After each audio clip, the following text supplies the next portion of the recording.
It started with the sound of gravel shifting under tires where no tires should have been. That was the first crack in the morning, the faint ripple in a life that had always felt predictable, maybe even boring. But in that moment, standing on the dirt trail my family called a driveway, the woods pressing in silent and green around me, I knew something was off, even before I saw her. Even before she looked at me. The town I grew up in was small, one of those places where everybody knew not only your last name but the way your porch creaked when you came home late. I never minded that. It felt safe. Predictable. Like the world would keep spinning the way it always had. Our house sat deep in the woods on land my dad inherited from his father. They had built it themselves, hammer by hammer, plank by plank. A house that was more bone and blood than structure. The porch groaned under every step. The tin roof sang when it rained. The windows always let in more shadow than light. We didn't have a real driveway, just a dirt trail winding a mile through the trees until it spat you out onto the road. No buses came that far, so I walked. Every morning, with my backpack bouncing against my shoulders and the smell of pine and earth in my lungs, I followed that trail toward school. I loved that time. It was mine. My breath, my thoughts. The woods felt alive in the way only silence can make something alive. That day felt like any other until I saw the car. It was parked halfway down the trail, its engine idling low like a heartbeat. I froze. No one drove out here except us. That trail ended at our porch. There was no reason for anyone to be there. The car was old, gray maybe, the paint dulled to the color of ash. My chest went tight. Inside was a woman, mid-30s, maybe older, her hair a shaggy black curtain that hadn't seen a brush in days. Her skin looked thin, almost translucent, stretched over cheekbones too sharp for comfort, and her eyes, dark rings carved under them, as if she hadn't slept in weeks. She stared at me, not curious, not unfriendly, just stared, like she was looking through me. I dropped my gaze and kept walking, but every step felt like I was dragging chains. My skin burned with her stare until the trail spat me out onto the road, and I could breathe again. That night at dinner, I brought it up casually, like mentioning I'd seen a deer. Hey, did one of y'all have someone out on the trail today? There was this car parked out there, some woman sitting inside. The air tightened. My mom froze mid-bite, fork hanging between plate and mouth. My dad's frown cut sharp, his glass landing heavy on the table. What kind of car? His voice was harder than I expected. I don't know. Old sedan. Grayish, I think. She looked kind of off. My parents' eyes met across the table, some silent language I wasn't invited to understand. My mom cleared her throat, too quick. She probably just got lost. GPS messes up all the time out here. Don't worry about it. But I'd seen the flicker in my dad's eyes, the unease, the way his fingers tightened around the glass. He didn't believe it either. The next morning, for the first time in years, they both insisted on driving me to school. My dad usually left before dawn for work. My mom's shift started early too, but they made time. And for the rest of that week, one of them dropped me off. No excuses, no complaints, like it was non-negotiable. I didn't argue. Not much. But I thought it was overkill. I was 14, not a child who needed babysitting. It felt suffocating, like the woods I loved so much had been declared off limits by some invisible line of fear. By the following Monday, though, everything was quiet again. No strange car, no strange woman. Life snapped back into rhythm, so I slung my bag over my shoulder and told them I'd walk. They hesitated, shared one of those tight glances again, but finally let me go.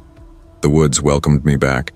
Damp, piney air, birds gossiping overhead, the earth soft under my shoes. My pace steadied into something like relief, until I saw it. The car, same spot, same dull paint, like the color had been leached out of it, and inside, her. Only this time, she wasn't staring past me. She was staring at me, direct. Eyes locked before I even realized. Cold poured through my veins. Twice. That wasn't coincidence. She hadn't shown up when I'd been driven. She waited. She knew. I veered off the trail deeper into the woods, dead leaves crunching underfoot. I didn't care about ticks or mud. I just needed distance. But as soon as I stepped off the path, her engine roared. Tires spun. She rolled forward, slow, like a predator pacing prey. I told myself not to panic. Keep walking. Don't run. Don't let her know you're afraid. Then, the car door creaked open. I froze. Crunch, crunch. Footsteps dragging across leaves. And then, she said my name. My full name. Her voice was soft, motherly almost, a gentle coaxing that made bile rise in my throat. Something was wrong in it.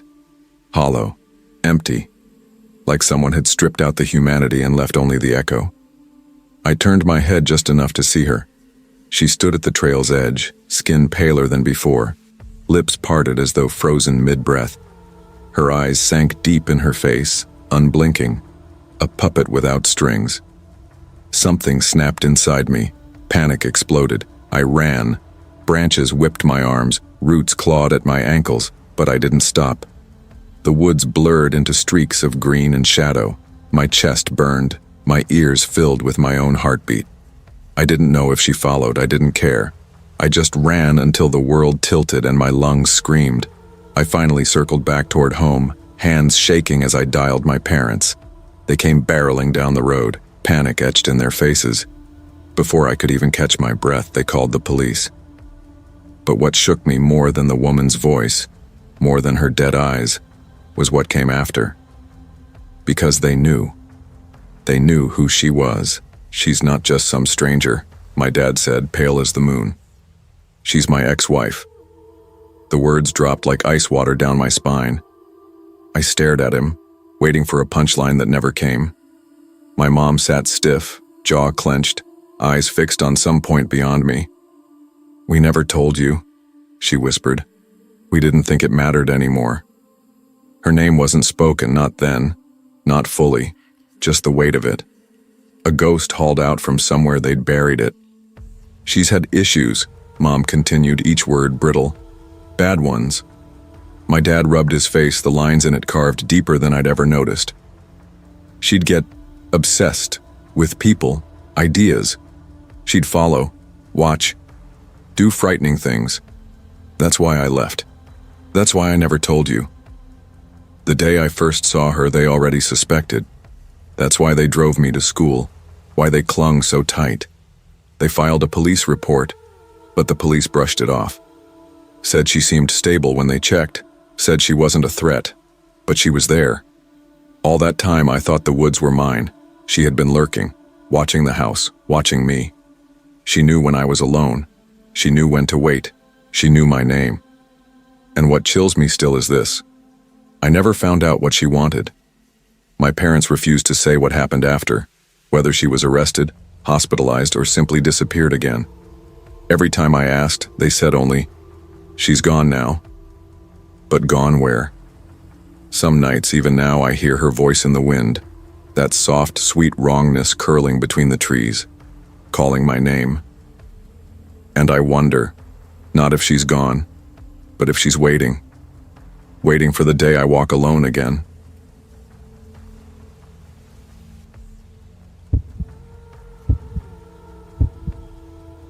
It began with the sound of my own breathing, louder than it should have been, filling the night air like an intrusion.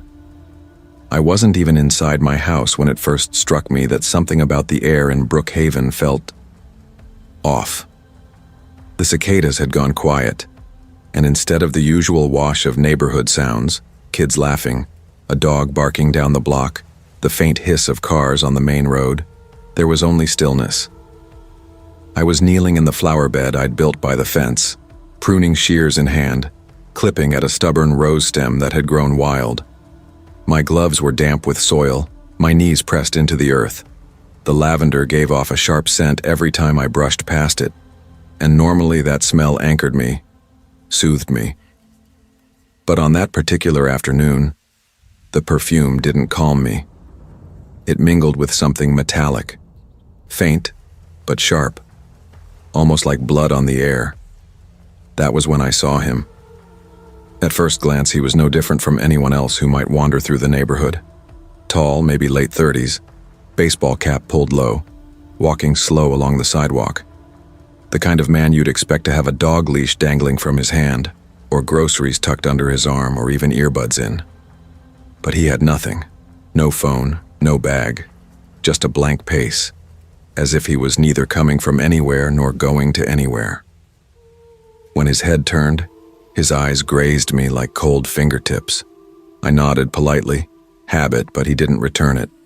His gaze slipped away and he carried on, too slow to be natural. I told myself not to care. People walked, people loitered. Nothing wrong with that. But 10 minutes later, as the cicadas resumed their endless chorus and I clipped another rose, he appeared again. This time from the opposite direction. Something in my chest drew tight, the way it does when a storm is gathering. When I saw him for a third time, his steps heavy, deliberate, his eyes lingering too long at the edge of my yard, I stopped pretending. My pulse ticked at the base of my throat. He wasn't exercising. He wasn't wandering. He was circling. That night, lying in bed, I tried to tell myself the silence outside was normal, that the faint creaks of my old house were nothing new. But it felt like the air had weight, pressing against my ribs, squeezing breath out of me.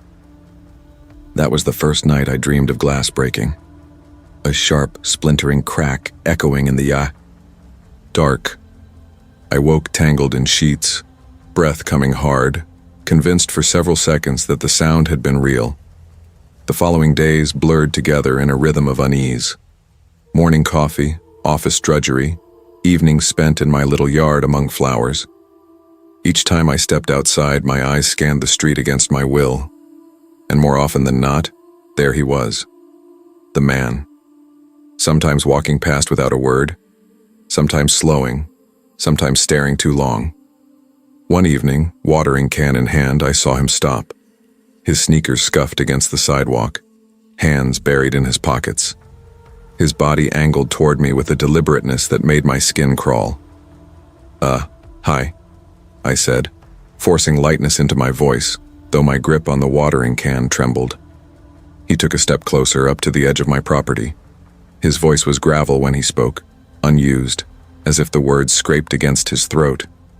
Hey, do you live around here? Yeah, he said after a pause. Neighbor. Oh, I answered, plastering on a smile. Well, nice to meet you. The silence that followed stretched too long. His stare was unblinking, pinning me in place. Then, abruptly, all right, bye. He turned and walked away without looking back. That night, long after I'd locked every door and checked every window, his voice echoed in my head. Neighbor. But he hadn't said where. He hadn't said who he was. The words sat in my chest like a lie. The days slipped by, one uneventful and indistinguishable from the next, except for his presence, always returning, always circling. Once, I thought I saw the black rectangle of a phone in his hand, angled subtly toward me. But when I blinked, it was gone. I tried to brush it off until Rachel came by one evening, her sandals clattering up my porch steps, iced tea sweating in our glasses. I mentioned him, casual but not really. There's this guy, I said, tracing condensation on my glass. Keeps walking past, staring sometimes. Rachel frowned, her brow pulling tight. What does he look like? I described him. She shook her head slowly. Doesn't sound like anyone I know around here. Have you asked other neighbors? No, I don't want to seem paranoid. Paranoid? She leaned closer, lowering her voice. Listen, I'm not saying he's dangerous, but trust your gut, okay? Be careful. I nodded, but the word paranoid lodged in my mind like a splinter. That night, lying in bed, I counted the seconds between each house creak. The silence between noises felt intentional, like someone holding their breath. Then came the sound. A faint scrape, metallic against glass.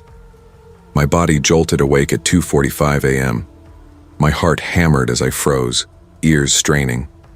Another scrape, deliberate this time.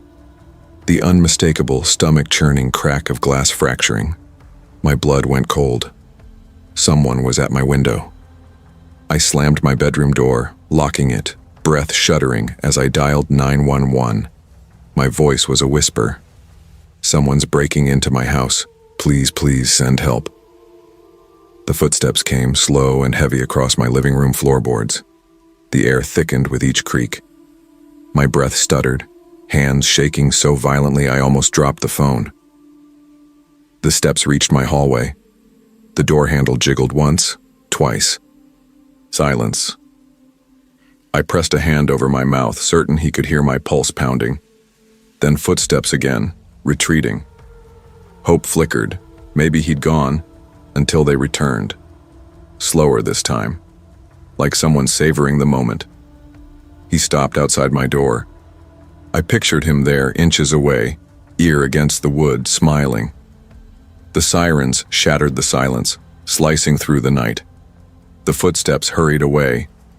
A voice thundered from the front of the house. "Police! It's safe now!" When they escorted me outside, I saw him. Daniel Mercer. His wrists cuffed, his body shoved into the back of a squad car. I didn't breathe until I saw the taillights vanish. The detective's words later should have brought comfort, but they didn't. "He doesn't live here. He drove in from Dayton. He's been watching you." They showed me photographs found in his apartment. Dozens. Me kneeling in the dirt. Me on my porch. Blurry frames through my window. My face always at the center. My stomach clenched with nausea. But that was not the worst of it. The worst was waking up weeks later, still hearing the scrape of glass in my dreams. The worst was the silence of my house pressing against me until I felt suffocated. I bought cameras, reinforced doors, adopted a dog. Yet none of it banished the sound of my name whispered from somewhere I couldn't pinpoint. None of it stopped the feeling that I wasn't alone when I stood in my yard. The scent of lavender drifting, roses blooming bright against the fence. Because sometimes, late at night, the cameras flicker on without reason. The dog growls at corners where nothing stands. And I hear footsteps creak across my floorboards, pausing just outside my bedroom door. And when I press my ear against the wood, straining through the dark, I hear it. Breathing. Not mine. Someone else's. Always waiting. Always listening. And sometimes when the silence deepens, I whisper to myself what Rachel once told me. Trust your gut. Only now my gut tells me the man they arrested wasn't the one who broke the glass. It tells me the real neighbor has never left. It tells me he's still inside.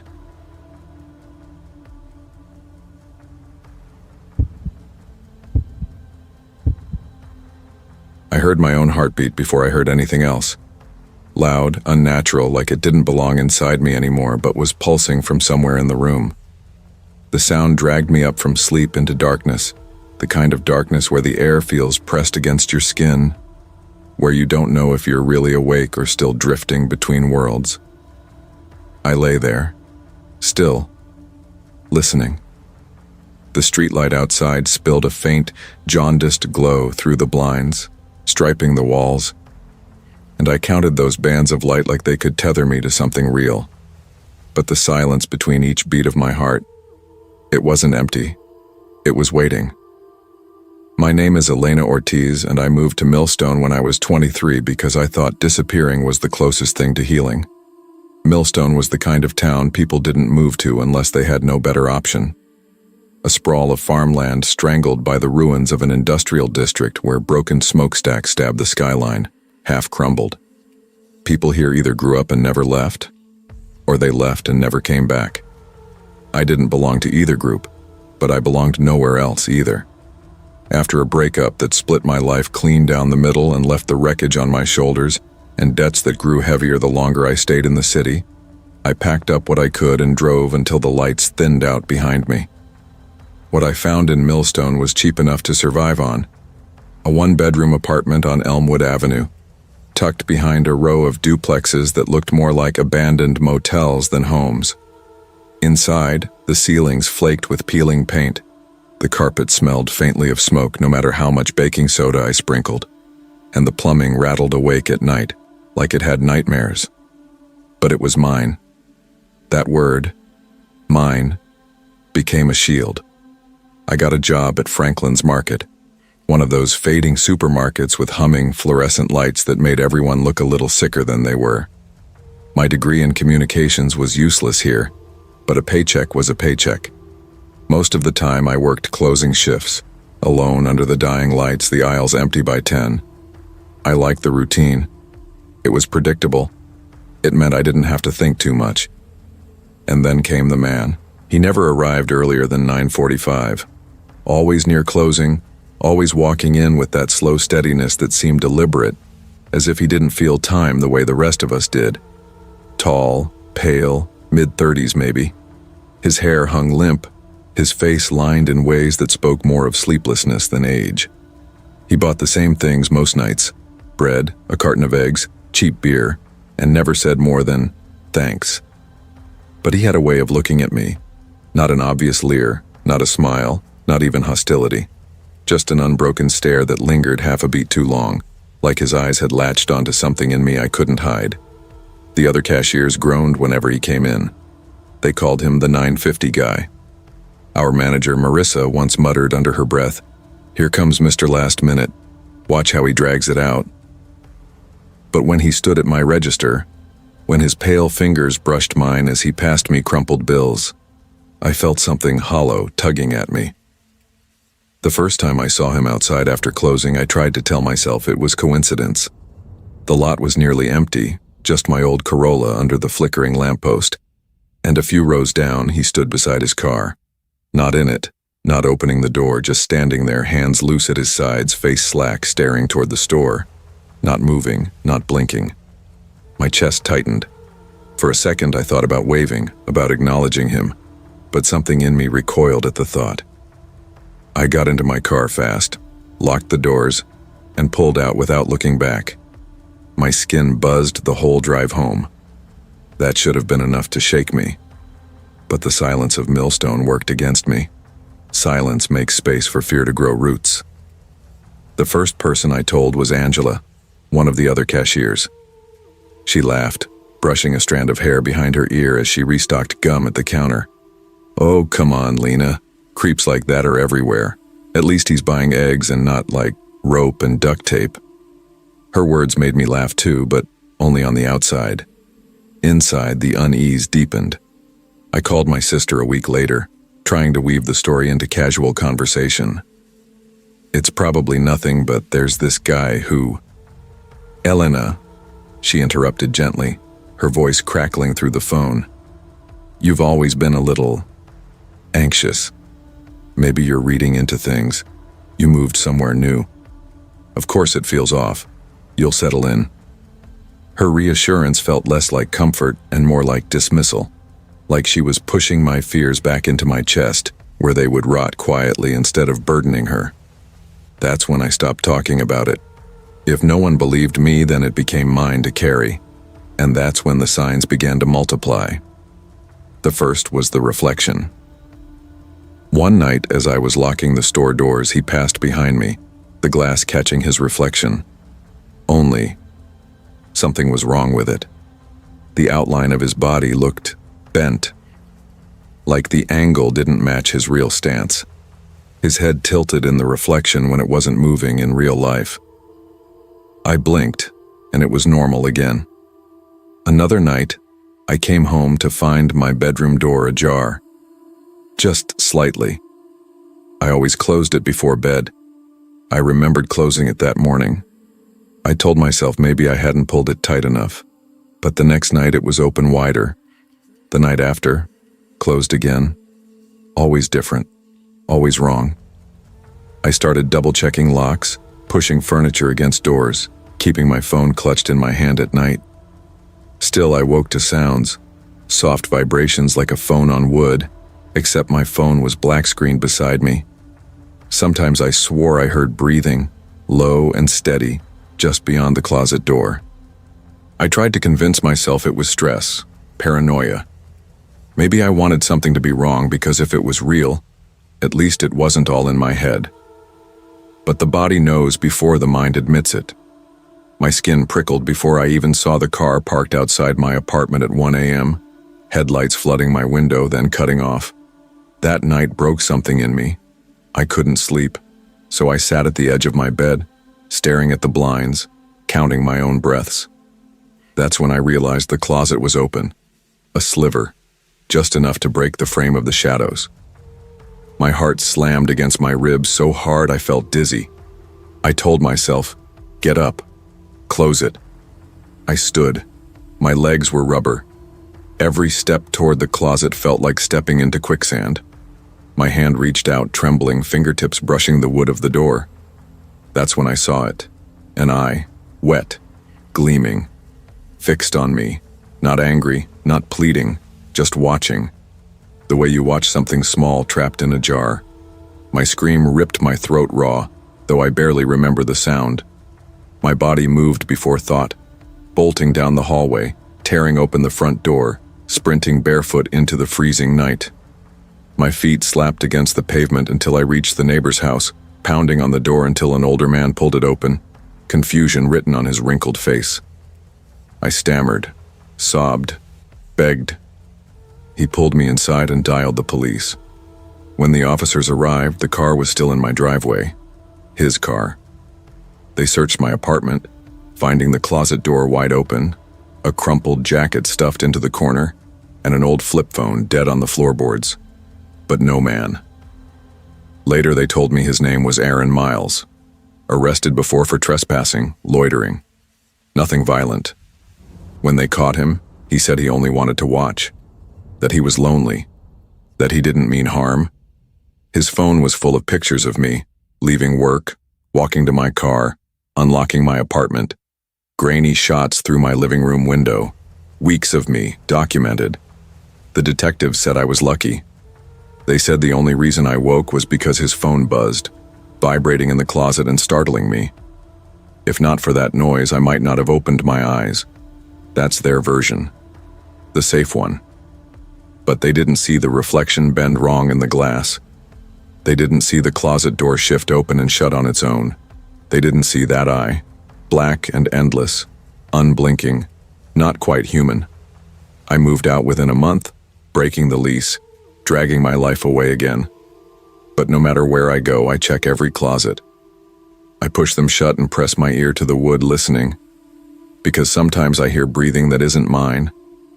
And sometimes when the lights are out and the silence stretches too long, I swear I see the outline of a door cracked open, just a sliver, enough for the shadows to bend. And I know he never left.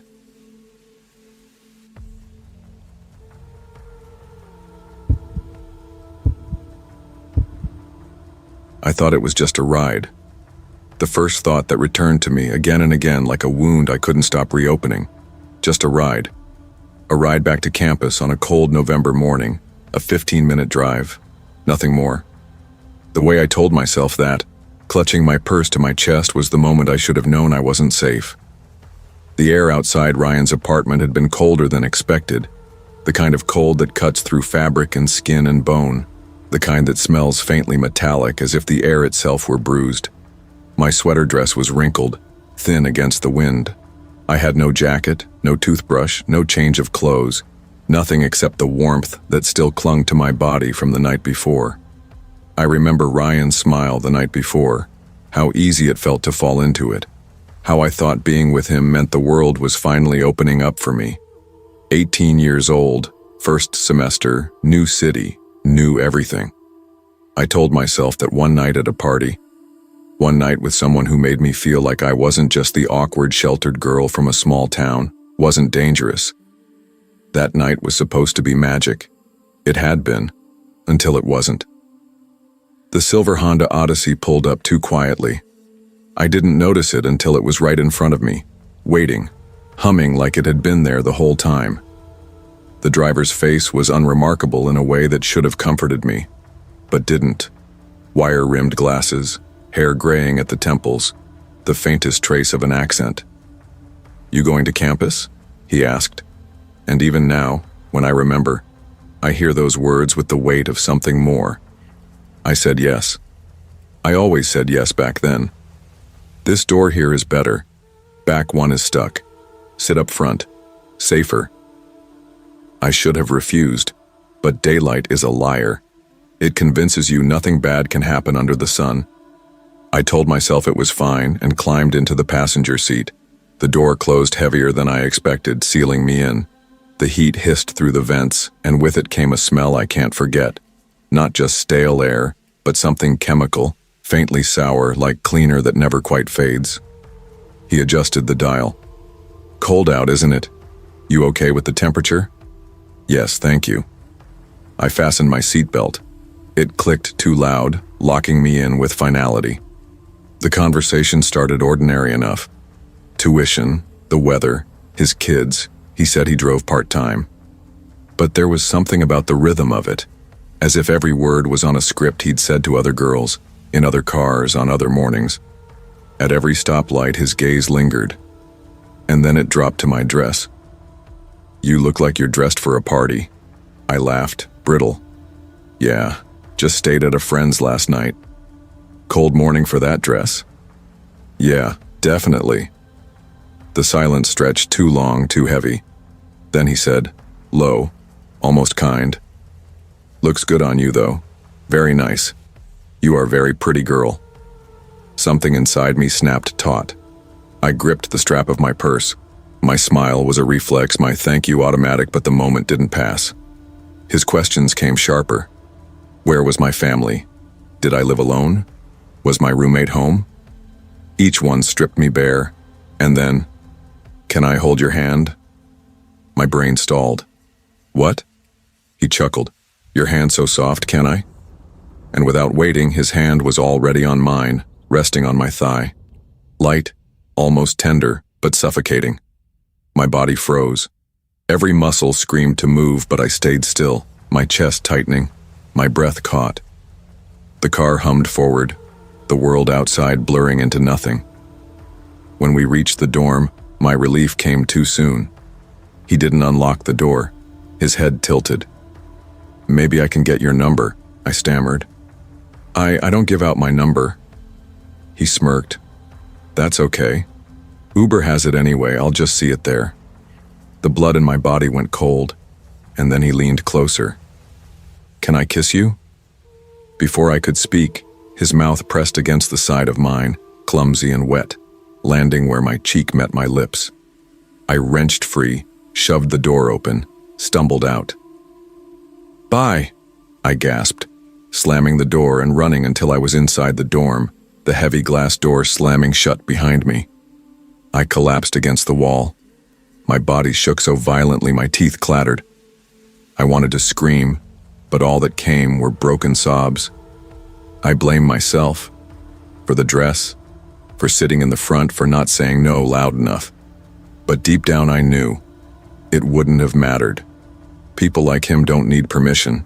They only need opportunity. That should have been the end. It wasn't. I reported him. The woman on the line sounded concerned, horrified, but practiced.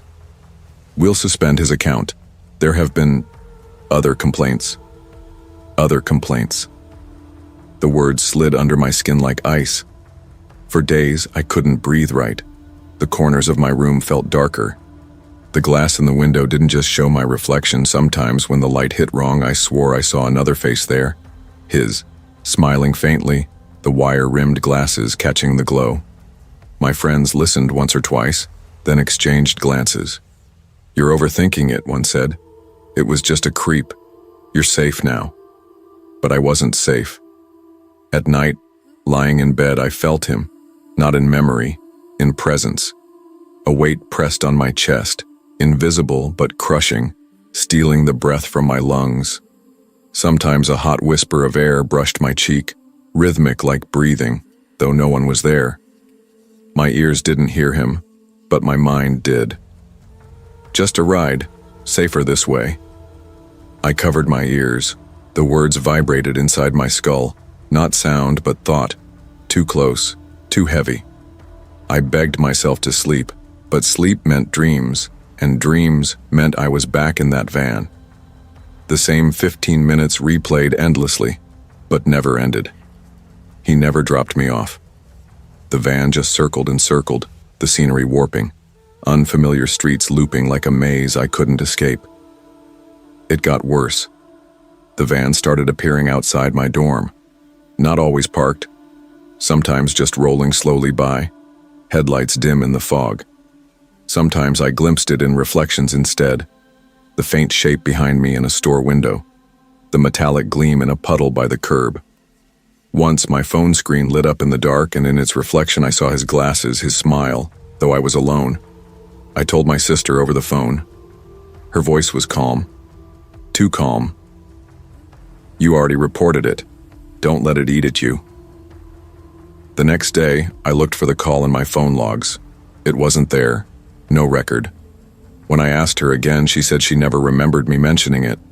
Even Ryan pulled away. He grew distant after that night. Texts shorter, then none at all.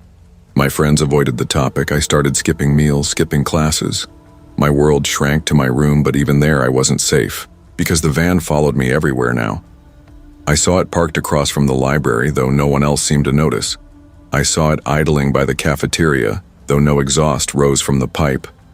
I swore I heard its doors sliding open in the middle of the night, though when I looked, my dorm room was sealed. And always his voice, whispering, pressing, curling into me. Just a ride. Safer this way. One night I caught my reflection in the window again. But it wasn't mine. It was his, smiling, lips moving to form the words I couldn't block out. I screamed, but the sound that came out wasn't mine either. It was his voice. The final straw came when I tried to file a police report. My phone screen froze as I typed, the words van, driver, assault flickering and vanishing as if erased. When I stared at the blank screen, the reflection looking back wasn't me. It leaned closer, lips curling. "Your hand so soft. Can I?" I dropped the phone. My body trembled. My mouth opened to cry out, to beg. But the words that spilled out weren't mine. They were his. The same cadence, the same tone. And sometimes, without realizing it, I hummed the same tune he hummed under his breath in the car. A tune I never knew until it lived inside me. I thought it was just a ride. 15 minutes. Nothing more. But I never got out. Because every time I pass a van on the street, every time I glance into glass or water or screen, I see him, and he's still driving. And sometimes, God help me, I'm the one behind the wheel.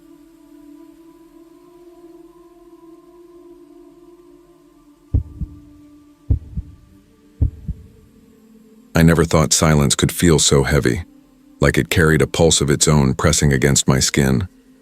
When I first moved into this house, I told myself I had finally found peace. I was 29, single, newly independent, and had worked hard enough to buy a modest little place on a quiet street in Wilmot, Pennsylvania, a town where the loudest sound at night was usually the rustle of leaves. For most of my adult life, I had valued solitude. I liked working from home, keeping to myself, paying my bills on time. That was enough. I thought I knew what it meant to be alone, but I didn't. Not really. My name is Isabel Hart, and what happened to me here last autumn made me realize solitude isn't always freedom. Sometimes it's a trap you don't notice until you're already caught. The house itself wasn't much. 2 bedrooms, a creaky staircase, and an upstairs office that overlooked the front yard and driveway. That office window was my favorite part, big enough to let in the crisp air framed by white trim that caught the morning light. From there, I could see the whole quiet street. Neighbors walked their dogs. Kids on bikes clattered over pavement. The world felt predictable, orderly, safe. At least, it did in the beginning. It was a Tuesday in early October, the kind of day where the air tastes faintly like apples and wood smoke. I was halfway through editing a proposal for a client when something flickered in my peripheral vision. I assumed it was a neighbor's golden retriever tugging at its leash, or maybe a kid cutting across the lawn. But when I looked closer, I froze. A man was standing at the bottom of my driveway. Not walking by, not checking his phone. Just standing there, as if the pavement beneath his shoes was exactly where he meant to be. He wore a gray hoodie, the hood halfway pulled up, and loose jeans that looked a size too big. His face was angled toward the house, toward me. For a second, I couldn't breathe. Can he see me? My desk was pressed right up against the window, the blinds half drawn, the pane cracked open for air. Maybe he could. Maybe he couldn't. I sat there, perfectly still, my hands resting uselessly on the keyboard. He didn't move, didn't wave, didn't shift his weight. Just stared. And then, after what felt like forever but couldn't have been more than a few seconds, he turned and walked down the street, disappearing past the corner without a word. I exhaled in a shaky laugh. Probably lost.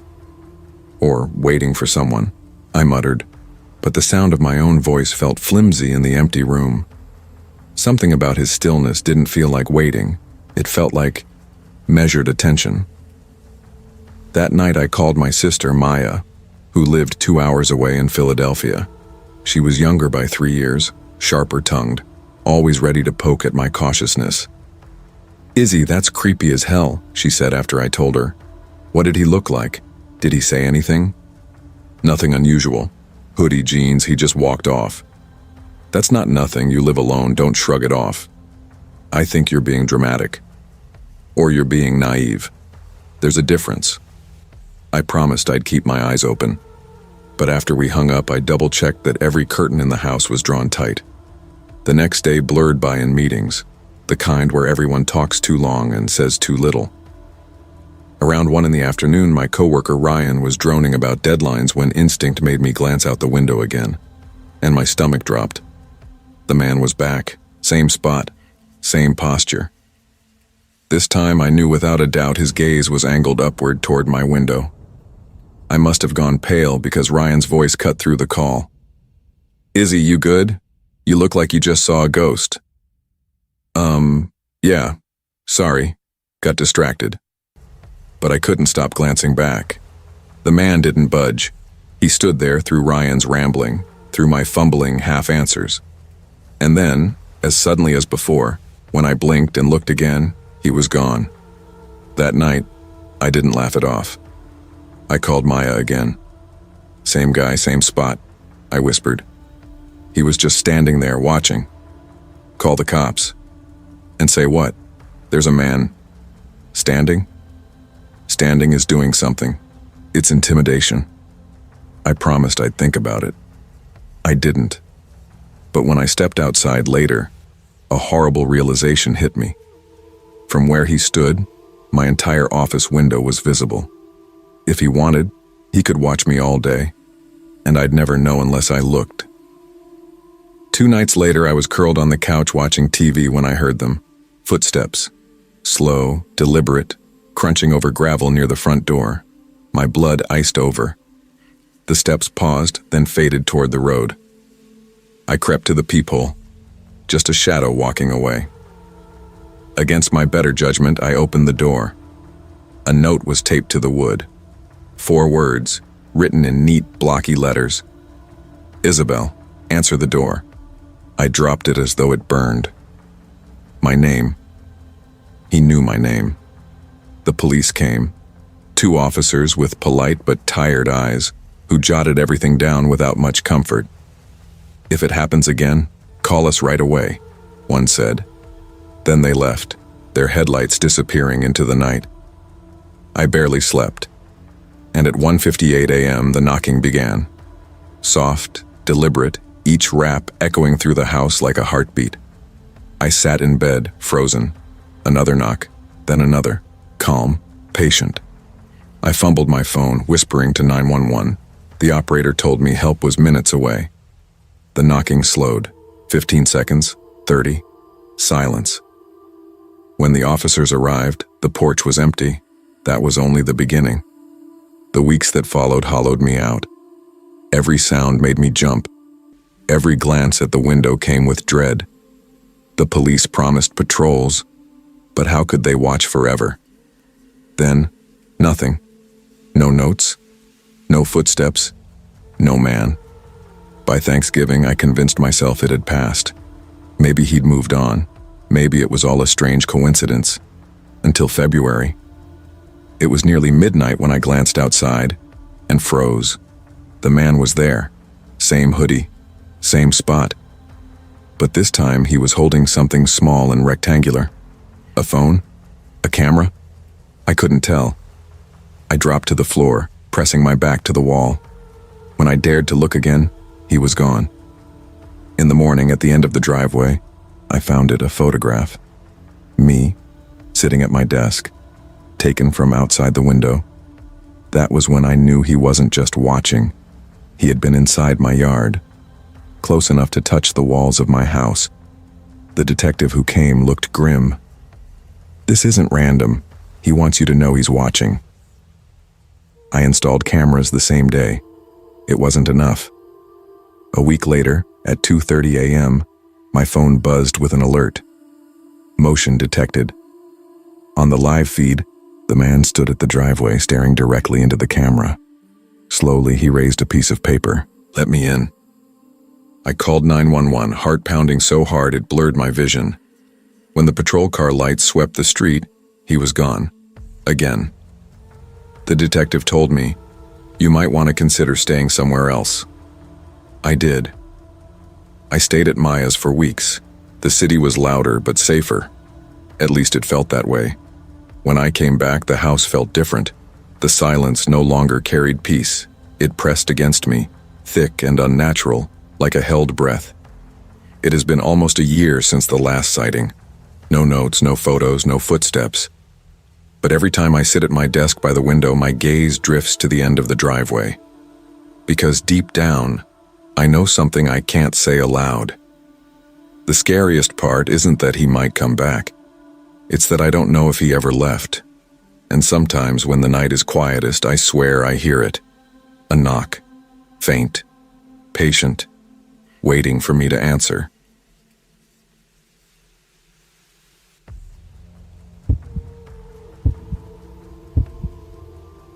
It started with the sound of my own breathing, louder than it should have been, filling the quiet of the room like an intrusion. I'd been working all morning, tapping away at my laptop upstairs in my little office, the kind of space you make out of necessity rather than luxury. A 2-bedroom house, one for sleeping, one for working. It was modest, just enough for me, safe enough, or at least I always thought so. The desk sat right by the window that overlooked my driveway and the patch of grass I called a front yard. Most days I liked the view. Today something about it felt off. The leaves outside had only just started their autumn change, crisp edges curling at the tips, fluttering when the breeze passed through. I had the window cracked, not too wide, just enough to let the air in, and the faint rustle of branches carried into the room like whispers I wasn't supposed to hear. That's when I saw him. A man stood at the end of my driveway, not walking, not passing by, just standing, facing the house, facing me. His posture was wrong, too straight, too stiff, as if the idea of bending or shifting his weight hadn't occurred to him. His arms hung at his sides like ropes, loose but heavy, awkwardly useless. I froze, hands hovering over my keyboard, unsure if I should move. I couldn't tell if he could see me through the screen of the window. The light inside made my reflection faint, but enough to blur me into the background. For a long, stretched 5 seconds, maybe more, he stared. And then, without hurry, without any acknowledgement, he turned and walked away down the road. The strangest part was how calm it looked. Not retreat, not embarrassment, not even a glance back. Just leaving. I sat there afterward, pulse still climbing, trying to make sense of it. Maybe he was lost. Maybe he'd stopped to check directions. Maybe he was just one of those odd neighborhood wanderers I'd never noticed before. Still, the way he stood there lingered like a splinter in my mind, refusing to work its way out. The rest of the day passed uneventfully, though I caught myself looking out the window more than I should have, checking, rechecking, convinced I might see him again. but he was gone. The empty street stared back, blank and unhelpful. I told myself not to overreact. He hadn't done anything. Not really, just stood there. But the unease stayed with me, curling in my stomach. The next day, I tried to forget it. Coffee on my coaster, spreadsheet glowing on the screen, a video call with coworkers droning in my ears. I nodded at the right times, scribbled half-hearted notes. And then, out of habit more than suspicion, I glanced toward the window again. And there he was. Same man, same spot, same stillness. My throat tightened, words dying in the middle of a sentence. "Hey, you good?" My coworker's voice cut in through my headset, tinny and far away. "Yeah," I lied quickly. "Just spaced out." But I couldn't unsee him. His figure at the end of the drive, the unwavering line of his body. He didn't move, not even a tilt of the head. He just stood and watched. Minutes passed. How many, I couldn't say. And then, as before, he turned and walked away, steps unhurried, shoulders neither tense nor relaxed. Just normal. Too normal. That was worse somehow. The rest of the day blurred. I'd look up from the screen, heart jarring in my chest, certain I'd see him there again. But he never came back. When evening fell, I went outside, determined to confront the practical explanation my mind insisted must exist. The driveway looked ordinary. The lawn was ordinary. No footprints, no scuff marks, nothing. But when I turned back toward the house, my stomach dropped. From where he'd been standing, he had a perfect view into my office window. Perfect view of me. That night, on the phone with my brother, I told him everything. That's creepy," he admitted, his voice tight with distraction. "But maybe it's nothing. Could be some local guy, wrong house, whatever. Don't overthink it." "Yeah, maybe." But I couldn't shake the feeling that it wasn't random, that he hadn't just picked the end of my driveway out of chance. I didn't sleep well. My mind replayed it again and again, the figure standing still, the pause before he left, the way his head angled slightly, not toward the house, but toward me. The following evening, around 9, I was half watching TV, the volume low, phone glowing in my lap. My body was winding down, soft with sleepiness when I heard it. Footsteps. Soft, slow, deliberate. My blood went cold. They crossed the porch, stopped. Silence for a breath, maybe two. Then they moved again, retreating, fading down the street. I stumbled toward the door, heart pounding, and pressed my eye to the peephole, just in time to see a figure in the dim light, walking away. Something on the door caught my attention, a thin slip of white, taped there. My hand shook as I peeled it off. A note. Scrawled in messy black ink, it read, "Pat, answer the door." I dropped it. The paper fluttered to the floor like it had weight. My name. How the hell did he know my name? I called the police. They came. 2 officers, calm, practiced. I told them everything. They listened, nodded, scribbled in notebooks. "Could just be a prank," one said. "You'd be surprised what people think is funny. But we'll make some rounds in the neighborhood, keep an eye out." I asked, "What if he comes back?" "Call us again. Lock your doors. Don't worry." But I did worry. I locked everything. Checked the windows twice, 3 times. Still, sleep wouldn't come. My body hovered between exhaustion and raw alertness, every sound amplified in the dark. And then, at 2 a.m., it came. The knock, not frantic, not demanding. Calm, even. Tap, tap, tap. I went still, not even breathing. The sound filled the hallway, sharp against the silence. I clutched my phone, dialed 911 with trembling fingers, whispered into the receiver. The dispatcher's voice steadied me, promised officers were on the way. The knocking didn't stop. Tap, tap, tap. A pause. 15 seconds. Another knock. A pause. 30 seconds. Another knock. It wasn't impatience. It was patience so deep it felt inhuman. By the time the squad car pulled up, lights painting the street in blue and red, the knocking had stopped. The porch was empty again. The officers searched, asked more questions, promised more patrols. But he didn't come back. Not for days. Not for weeks. Eventually, the patrol cars stopped circling. My calls with family grew shorter, my explanations less urgent. My friends told me I was overthinking. Work demanded more of me, forced me to sit again at that desk by the window, staring out at the driveway, at the emptiness. Months passed, and yet the fear never left. It changed. It seeped deeper, became part of me. Like I was waiting too, though I didn't know what for. The note still lived in my drawer. Sometimes I'd take it out, stare at the jagged letters. Answer the door. Answer it for what? For who? That's when the news broke. A massive data breach. Names, addresses, private information spilling out across the world. 2.7 billion people exposed. I couldn't stop thinking about it.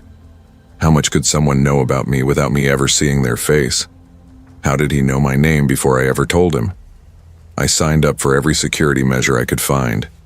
Digital locks, monitoring services, notifications if even a hint of my information showed up online. It helped, a little. But the feeling of exposure never went away. Because here's the thing. Privacy is a fragile illusion.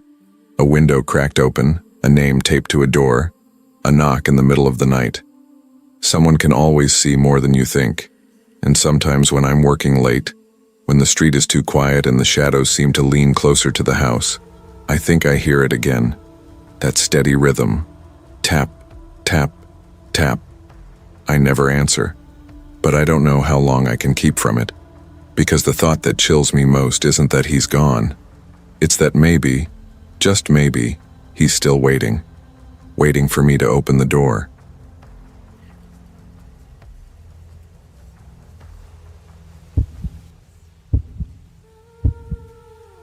It began with a sound I couldn't place, a rhythm I shouldn't have noticed.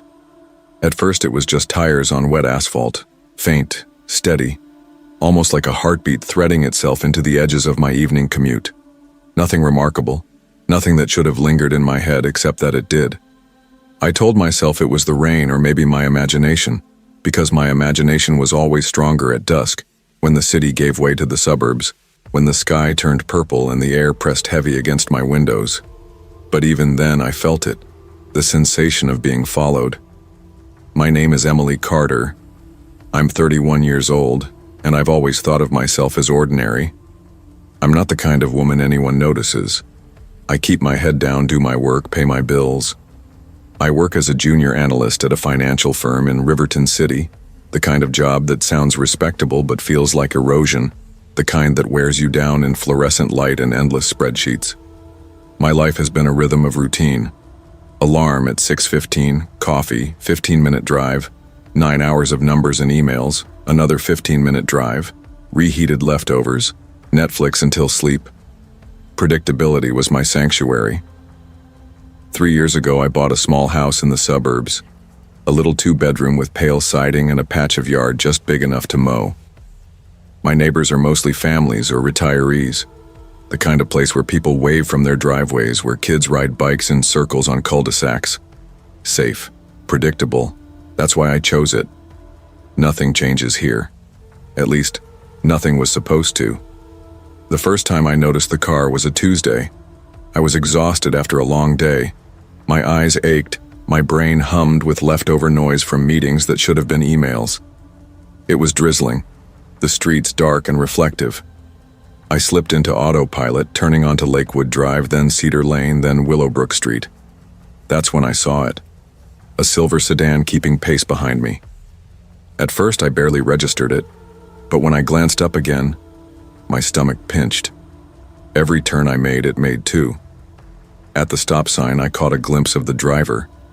A woman, blonde, with oversized sunglasses that looked absurd under the gray sky. I told myself it was coincidence. People live in this neighborhood. People drive this way. I pulled into my driveway and exhaled when the sedan rolled past. but it didn't pass normally. It slowed. It lingered. Then it crawled forward, disappearing only when it turned the corner. I stood at my window that night, blinds cracked, watching for headlights. Nothing. Just silence. Wednesday it happened again. And Thursday. By then it wasn't just the car, it was the feeling of pressure in my chest, of watching eyes I couldn't see. That Thursday I pulled over on a quiet street. For a moment the sedan slowed behind me, my pulse racing, but then it swerved away.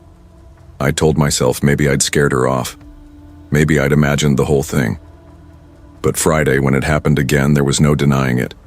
I pulled over. The sedan pulled over. Engines idling. Stillness heavy between us. Then both back doors opened. 2 men stepped out, tall, broad, with shaved heads and hard expressions. I froze. Their movements were deliberate, slow, like they had all the time in the world. Panic tore through me. I flung myself back into my car, slammed the lock, and floored the gas. The sedan's headlights exploded behind me as it gave chase, blinding me in the mirror. My fingers shook so hard I barely managed to dial 911.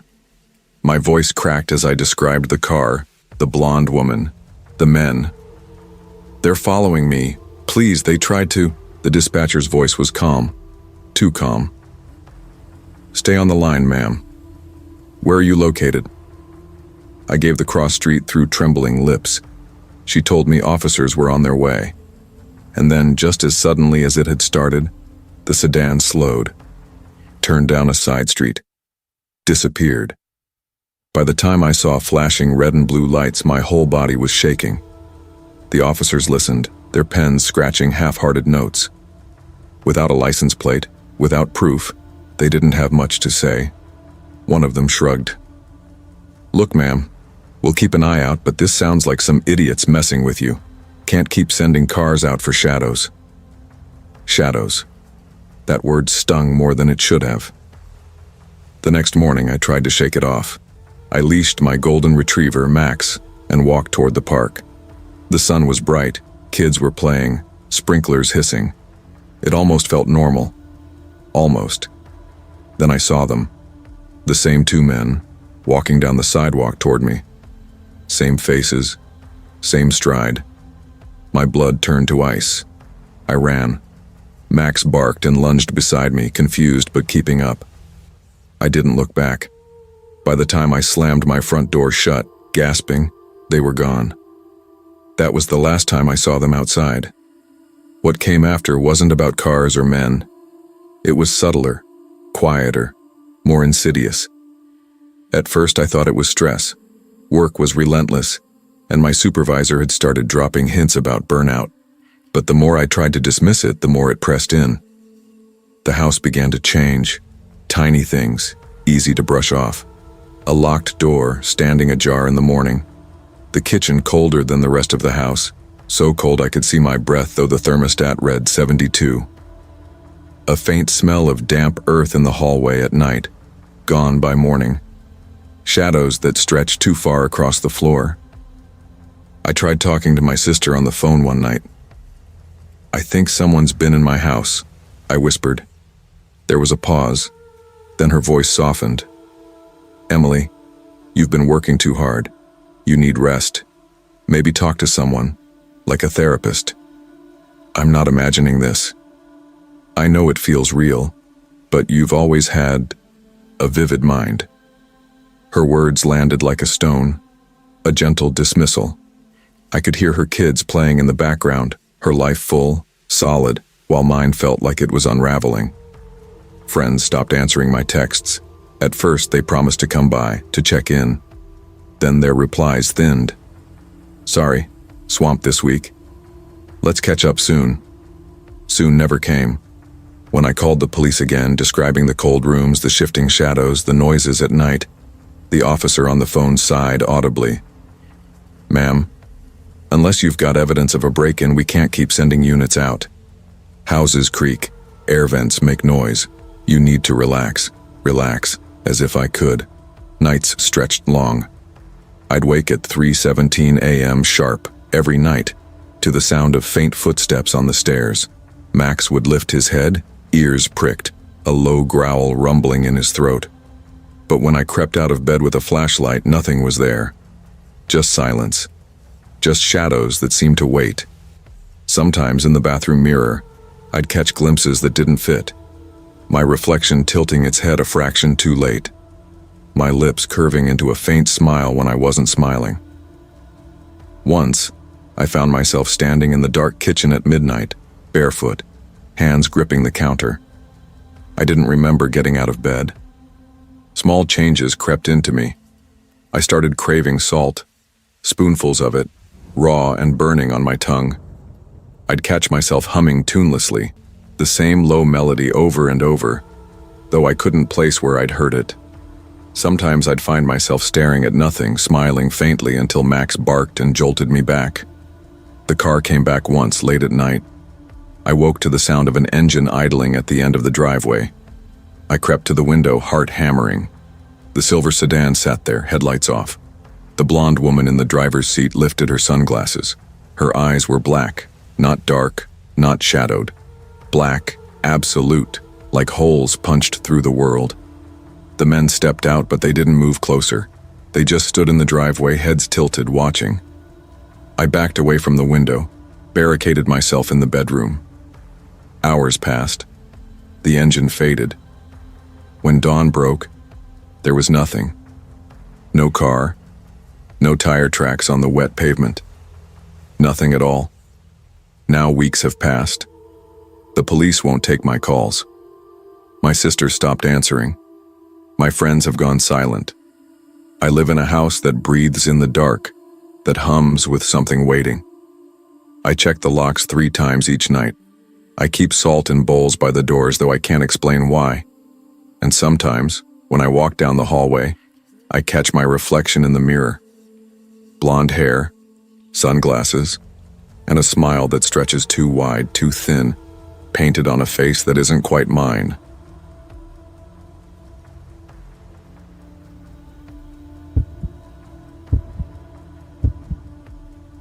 I was 24 the summer it all happened, though sometimes when I replay those days in my head I feel both younger and much older, as if my memory folds the years in on themselves and makes me into a different person entirely.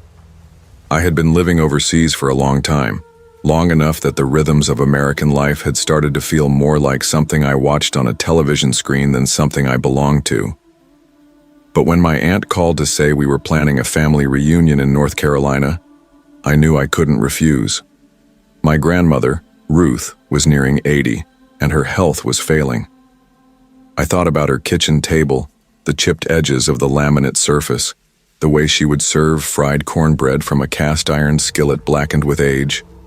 I thought about the gravel road outside her cabin, how we would walk together in the evenings, her cane tapping the stones like a heartbeat. I thought about the smell of wood smoke that seemed to cling to her no matter the season, and I knew if I didn't go then, I might not get the chance again. My grandmother's home was in the mountains, in that part of the Appalachians, where civilization dissolves into winding roads and dense woods and skies so black at night you could drown in them. I had grown up visiting that cabin. The place had its own ecosystem of sounds, the coyote cries that rose like laughter, the shuffle of deer in the underbrush, even the low groan of bears that sometimes carried across the valley. But what stuck with me most was the silence between those noises, a silence that wasn't truly silent at all, because if you stood outside too long after dark, you always felt as though something was listening back. My cousins and uncles were used to cities and suburbs, so when the reunion was announced, everyone scrambled for accommodations. The nearest motel was a half-hour away and had peeling paint and buzzing neon that flickered more than it glowed. I was luckier. Grandma Ruth insisted I stay with her. No granddaughter of mine is staying in some rundown roadside shack, she told me firmly. My brother Daniel and his wife Sarah weren't as fortunate. Grandma's cabin was too small to hold us all, and the spare room was already mine. They needed another option. That's when Mark Ellison entered the story. He was a truck driver who lived just down the mountain from Grandma, a man in his early 50s, broad-shouldered, with the sunburned look of someone who'd spent his life on highways and loading docks. "Mark's a good neighbor," Grandma said when his name came up. "Keeps to himself, but friendly enough. He had a 3-bedroom ranch-style house and lived alone.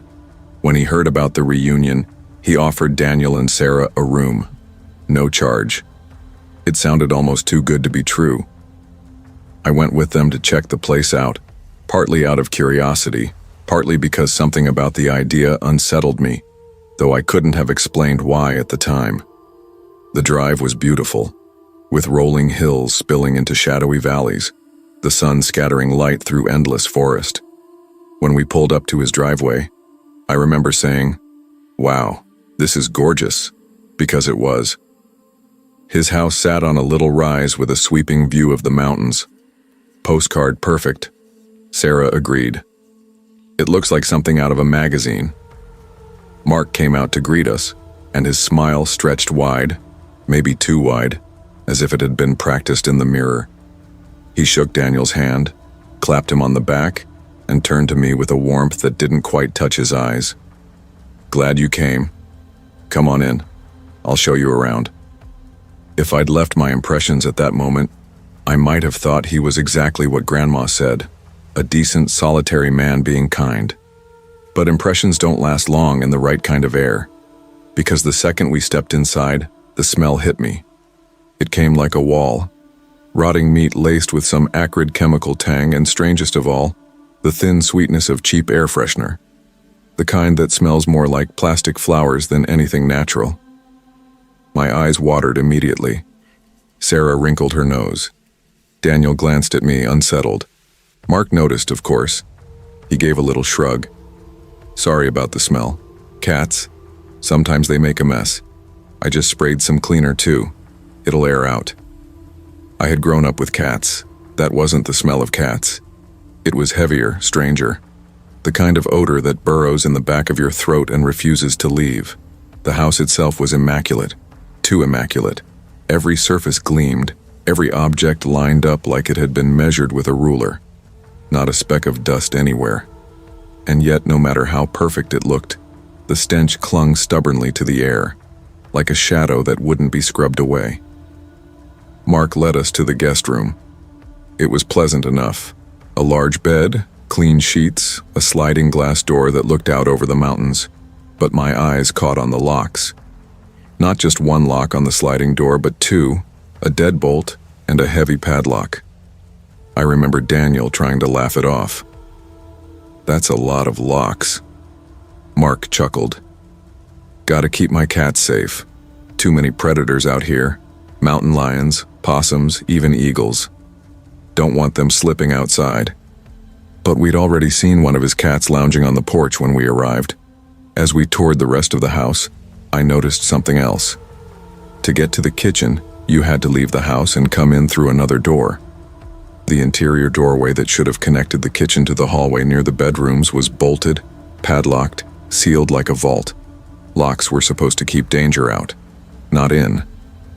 Daniel and Sarah decided to stay anyway. Free lodging was free lodging. They avoided being there as much as they could that week, leaving early and coming back late, like the house was something to be tolerated rather than lived in. When I asked Daniel about it, he shrugged. "He's weird but harmless. Probably just doesn't clean enough. Cat food stinks." Maybe, but that explanation never settled in me. 2 years passed. When I came back to visit Grandma Ruth again, Daniel and Sarah had long stopped thinking about Mark. He still lived down the road, still appeared now and then like a shadow flickering at the edge of our lives. That summer, he came by one afternoon while we were sitting in Grandma's living room. He made small talk, then turned to me with a look that pinned me in place. "I just want to apologize," he said, his voice soft, "about how my house smelled when your brother stayed there." I froze. None of us had mentioned the smell, not once in years. "It wasn't good before," he continued. "But it's all cleaned up now. You should come see it. I'll show you every room." I tried to laugh it off. "Oh, that's okay. I didn't even stay there." His face darkened, then sharpened with intensity. "No, it wasn't good. You need to see it's better now. Come over, I'll show you." The air in the room shifted, and I felt suddenly like a child caught in a lie I hadn't told. Grandma urged me gently. "Go on, honey. Mark's just being polite." So I went. This time the house was spotless and scentless. The locks gone. Cats roamed freely. But the way he hovered, the way his eyes tracked every flicker of expression on my face, made my skin crawl. He smiled too much, complimented me too often. "Pretty," he said about the simplest things. My shoes, my hair, the way I stood. When I told him the place looked nice, he lit up like a child being praised. It should have ended there. But a year later, when my niece came with us to visit Grandma, Mark appeared again. She was 8 then, small, shy. He crouched in front of her, coaxing.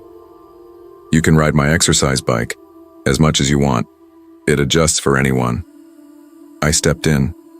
"She's too little." No, it's fine," he insisted. "I'll show you." "Then show me how it adjusts," I said flatly. He faltered, then smiled again.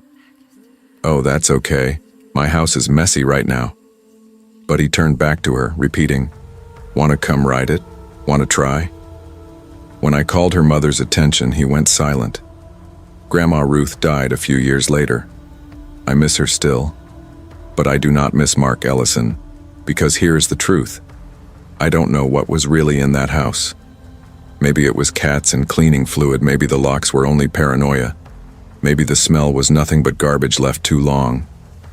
But the way he watched me, the way he remembered, the way he wanted me to come back and see, to prove something, it still claws at me. And sometimes late at night I wonder if the locks weren't to keep cats in or out at all.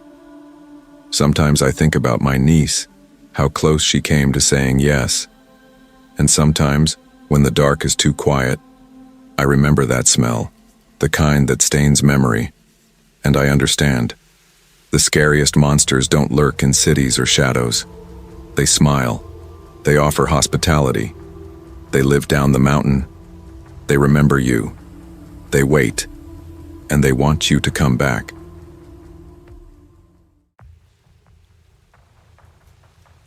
Most kids my age were still snoring when I was hauling lumber at dawn. My name's Ethan Ward, and by 17 I was already working full-time with my dad, a contractor out on the edges of Denver, Colorado. My mornings began before sunrise, the kind of cold, still dark, that seeps into your bones before you even step outside. Dad used to joke, "Ethan, you can't sleep through life and expect to survive in this business." And I'd always mutter, half awake, "I'll survive just fine, Dad, don't worry." He'd grin into his coffee and say, "That's what they all say," right before they forget to tie down the load. I grew up on job sites, the smell of sawdust, diesel, sweat, and the faint tang of rust on old nails. It wasn't glamorous, but it was steady. My dad, Jack Ward, was a good man, firm but fair, and Mom worked nights at a local clinic. So most mornings, it was just us in the truck. That October in 2018, the air had turned sharp, the first bite of winter creeping in. We had a big renovation project out near a decommissioned industrial site called Black Ridge. 2 hours from town, the place had been half abandoned since the mid-2000s, when a repair company went bankrupt mid-project. On October 14th, Dad woke me before 3 a.m. "Delivery run," he said. "Need you to drop some insulation and piping before the crew shows up." "Why me?" I groaned. "Because you're the one who said you wanted responsibility," he answered, sliding a thermos across the counter. "And because I pulled a 16-hour shift yesterday." Fair enough. I grabbed my hoodie, keys, and that thermos, still steaming. The highway was empty, just the hum of the tires and the radio's static. The further I drove, the darker it got. No lights, no towns, just pines and endless dirt roads. I told myself it was just another delivery. But something about that night, the silence felt heavier, like the world was holding its breath. When I reached Black Ridge, the sky was still pitch black. My headlights swept over a row of broken trailers and rusted scaffolding. The place looked dead, Even the wind seemed to avoid it. Then I saw it. A truck was already there, parked crooked near the main warehouse. Lights off, engine dead. The windows were tinted too dark to see through. I slowed to a crawl, rolled down my window and called out, "Hey, anyone here?" Nothing, just the echo of my own voice. Probably a night guard, I told myself, even though no guard was ever assigned this early. I parked, started unloading the insulation rolls and piping. The air had this odd electric stillness to it. Not quiet, just watching. My breath fogged the air like smoke. After about an hour, I climbed into the cab, ready to head home. I turned the key, engine rumbling. That's when the stranger's truck came alive. Headlights blazed on, bright, sudden, blinding. My stomach dropped. The truck accelerated, tires spinning gravel, and before I could react, it cut across the road, blocking me in. "What the hell?" I shouted, slamming the brakes. I threw it in reverse, tires squealing, heart pounding, but the other driver kept edging closer. Then came the first hit. Bam! Metal crunching against metal. My body jolted forward. I froze. My hands shook on the steering wheel. I barely heard the door creak open from that other truck before a voice cut through the dark. "You shouldn't be here, kid. Don't make this harder." It was calm, too calm. I recognized that voice. Samuel Kane, a worker my dad once hired, a guy who'd vanished after stealing thousands in tools and cash from job sites. The cops never found him. Now he was here. My instincts screamed, "Run." Dad's voice echoed in my head. "If something feels off, it's off. Don't fight. Get out alive." So I slammed the truck in reverse, twisted the wheel hard and tore down a side path. Gravel sprayed like shrapnel. But somehow Samuel's truck was there again, like it knew where I'd go. My heart thudded so loud I couldn't hear the engine. I gunned it through weeds and mud, headlights slicing through fog. Every second, I expected another impact. Then, up ahead, a light. Someone with a headlamp.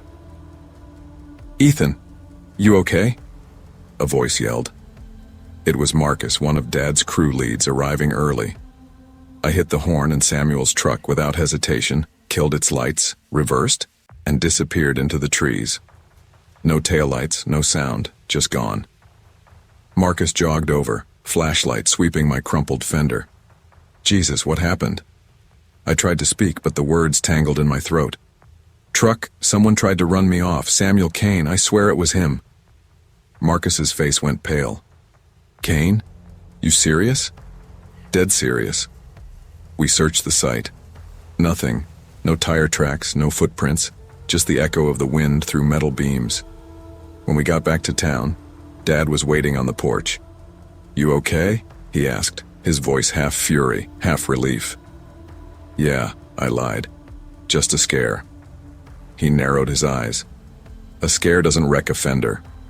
I told him everything. His jaw clenched tighter with each word. "I told you to wait for daylight. That man's bad news." Later that night, I couldn't sleep. Every sound outside made me flinch. Somewhere deep down, I knew this wasn't over. Days turned into weeks, and I tried to move on. Police took a report, but without evidence, it went nowhere. They said, "Probably a drifter. You're lucky." Lucky. Sure. A month later, I started noticing small things. A car idling too long across the street, locks clicking outside my window around midnight, strange texts from unknown numbers. One read, "You make early deliveries again, you'll regret it." Dad told me to ignore it. Could be pranksters. Keep your head down. But I knew better. Samuel wasn't done. One morning, I found a construction glove hanging off my truck mirror, the same brand Samuel always wore. Inside was a note, "Stay out of my sights." I started taking different routes, never leaving before dawn. Still, that feeling of being watched clung to me. Eventually, I quit the company. Dad understood, even if it broke him a little. "You're my son before you're my employee," he said, gripping my shoulder. By winter, the police closed the case. No further sightings, they said. But for me, it never ended. It's been 7 years. I'm 24 now, working as a safety inspector in Denver. I still wake before sunrise, but I don't drive dark country roads anymore. Sometimes, though, when fog settles low and the headlights cut through it just right, I see that truck in my memory. Silent. Waiting. I tell myself Samuel's dead, that he's long gone. But sometimes, I see a pickup idling near a site, and my hands start to tremble all over again. Fear's a strange thing. It doesn't fade. It adapts. It hides behind logic and age and experience, but it never leaves. Every now and then I still get those texts. New numbers. Same tone. Still working nights? Or, I see you got a new truck. I change numbers, block them, report them, but the feeling never changes. That October night taught me something my father never could. Survival isn't just about strength. It's about listening to your gut, even when it makes no sense, and some people, some ghosts, never really disappear. They just find new roads to haunt. Trust your instincts. When something feels wrong, it usually is. Fear isn't weakness. It's a warning, one that can save your life. The world's full of people who smile while planning harm, and the line between safety and danger can be as thin as a dark, empty road before sunrise. Always listen to that inner voice. It might be the only thing standing between you and the unknown. When I was 16, I thought I understood the world. I believed responsibility was just a matter of showing up on time and following the rules. That summer, 2014, Portland was warm and green, the kind of place where you could almost forget bad things existed. My parents said a job would help me grow up. My mom found the ad for a photography assistant posted at the library. Evelyn Harrow's photography studio, out on the edge of town. The studio wasn't what I expected. It was an old Victorian house, the kind with stained glass windows and overgrown hydrangeas, perched on a quiet hill like something out of an antique postcard. Evelyn herself was unlike anyone I'd ever met. Tall, severe, with silver hair tied in a perfect bun and a rosary around her wrist. She wore long skirts even in the heat and talked about the light as if it were alive. "You capture the soul, not the face," she said during my interview. Photography is a spiritual act. At 16, I just nodded and smiled. I didn't believe in souls. I believed in shutter speeds and color correction. Still, I liked the job. I sorted prints, cleaned lenses, helped with lighting, and sometimes followed Evelyn to horse shows. The work was quiet, simple, and strangely satisfying. My parents didn't love the long hours, though. Mom worried constantly, calling every night at 9 sharp. "Clara, don't stay late again," she'd warn. "You're just a kid." Dad would chuckle. "She's responsible, Sue. Let her learn." Their small arguments became a kind of background noise that summer, like the hum of the old ceiling fan in my room. My brother Luke thought the whole thing was hilarious. "How's Demon Lady?" he'd ask over dinner. "Wrangling any evil spirits?" He called me Evil Wrangler for months. At first I thought the jokes were funny too. I had no idea how close they'd come to the truth. Evelyn's son, Nate Harrows, came back in mid-July. She told me he'd been in the Navy. "He's a good man," she said. "A man of faith." When I met him, I almost believed her. Nate was tall and clean-cut, with that easy confidence military guys seem to carry. He thanked me for helping his mother and offered to fix the studio's broken back door. For a while, he was polite, funny even. He asked about my classes, my family, what kind of photos I liked. But slowly, something shifted. His questions got personal, too personal. "Why do your parents let you work so late?" he'd ask. Or, "You ever feel like someone's watching over you?" Once he asked if I prayed. I said I didn't. He frowned like I'd told him I kicked puppies for fun. "You should be careful saying things like that," he said quietly. "There are forces that notice unbelievers." I laughed it off. thinking it was another one of Evelyn's superstitions rubbing off on him. But his tone wasn't teasing. After that, I caught him staring sometimes, through the window while I adjusted lighting, or in the reflection of the camera lens. When I'd catch him, he'd smile too slowly, like he didn't quite remember how. One afternoon, I overheard him and Evelyn whispering in the next room. Her voice trembled. "She doesn't believe, Nate. That's the danger. That's how they get in." I froze, pretending to clean equipment. Nate's answer came low and deliberate. "Then maybe it's our duty to stop it." I should have quit that day. I should have told my parents everything. But I was 16, proud and scared of looking foolish. So I stayed, hoping it was just talk. The days blurred into uneasy silence. Evelyn grew colder, her eyes tracking me as I worked. Nate hovered constantly, offering to drive me home, asking to talk about salvation. When I told him I wasn't interested, his voice shook. "You don't understand. You're dangerous, Clara. You can't walk around spreading doubt." "Spreading doubt?" I said, half laughing. "I just said I don't believe in God. That's not contagious." He leaned closer, his breath sharp with coffee. "You don't know what's inside you." I pushed past him, pretending I wasn't scared. That night, I deleted my social media accounts. The next morning, a new one appeared, with my name, my photos, and Bible verses in the captions. I knew who'd done it. When I confronted Evelyn, she only said, "Nate is trying to save you." 2 days later, I caught a glimpse of him outside my house, his truck idling at the curb while I brought in groceries. I called the police, but they couldn't do much. "He hasn't made a threat," they said.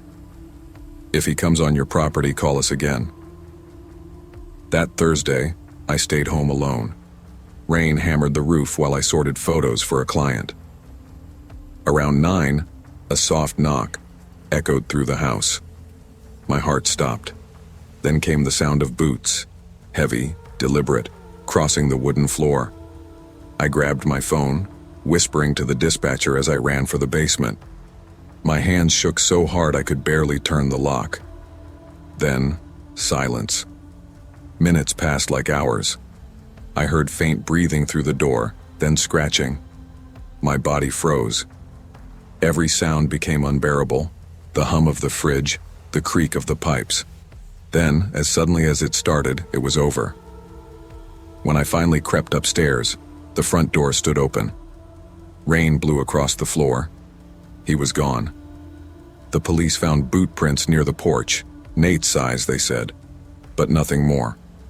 He'd disappeared. Evelyn wouldn't answer calls. Within a week, the studio was shuttered. For sale hammered into the yard. I quit, obviously.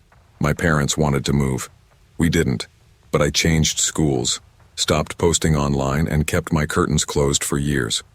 At night, I'd replay the sound of those boots. Sometimes, I thought I heard them again.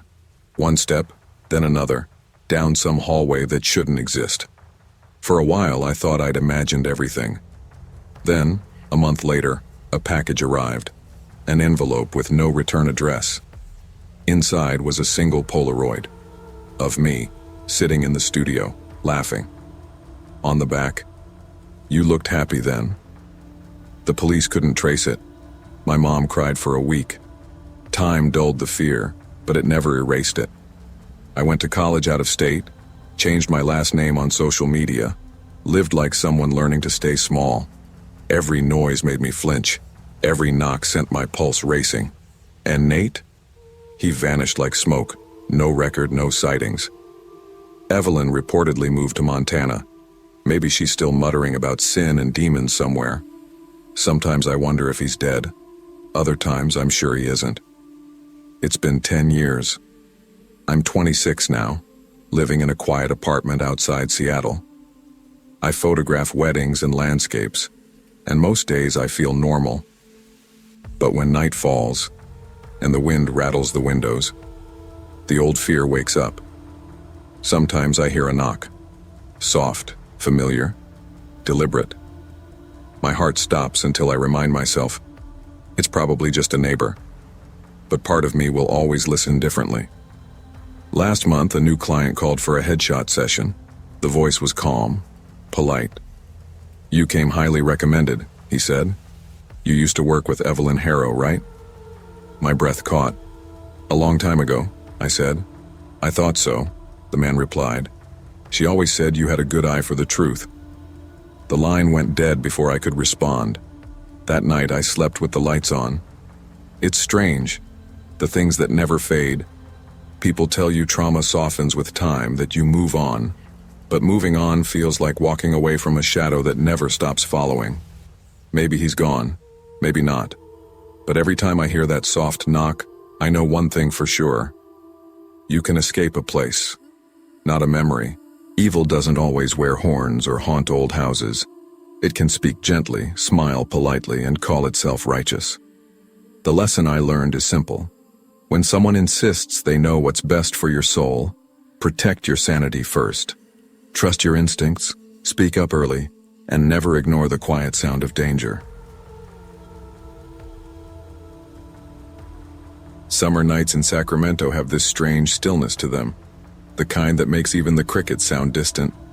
That night, June 21st, 2019, I left my friend Eli's house a little before midnight. We'd been cramming for a college math exam, fueled by pizza and too much caffeine. I wasn't supposed to stay that late, but time got away from us. I remember calling my mom as I got in the car. "Hey, I'm heading home." Her voice was warm but tired. "It's late, Dylan. Be careful. And don't forget to lock the doors when you get in." "I will. Love you." "You too, sweetheart." Those were the last normal words I'd hear for a long time.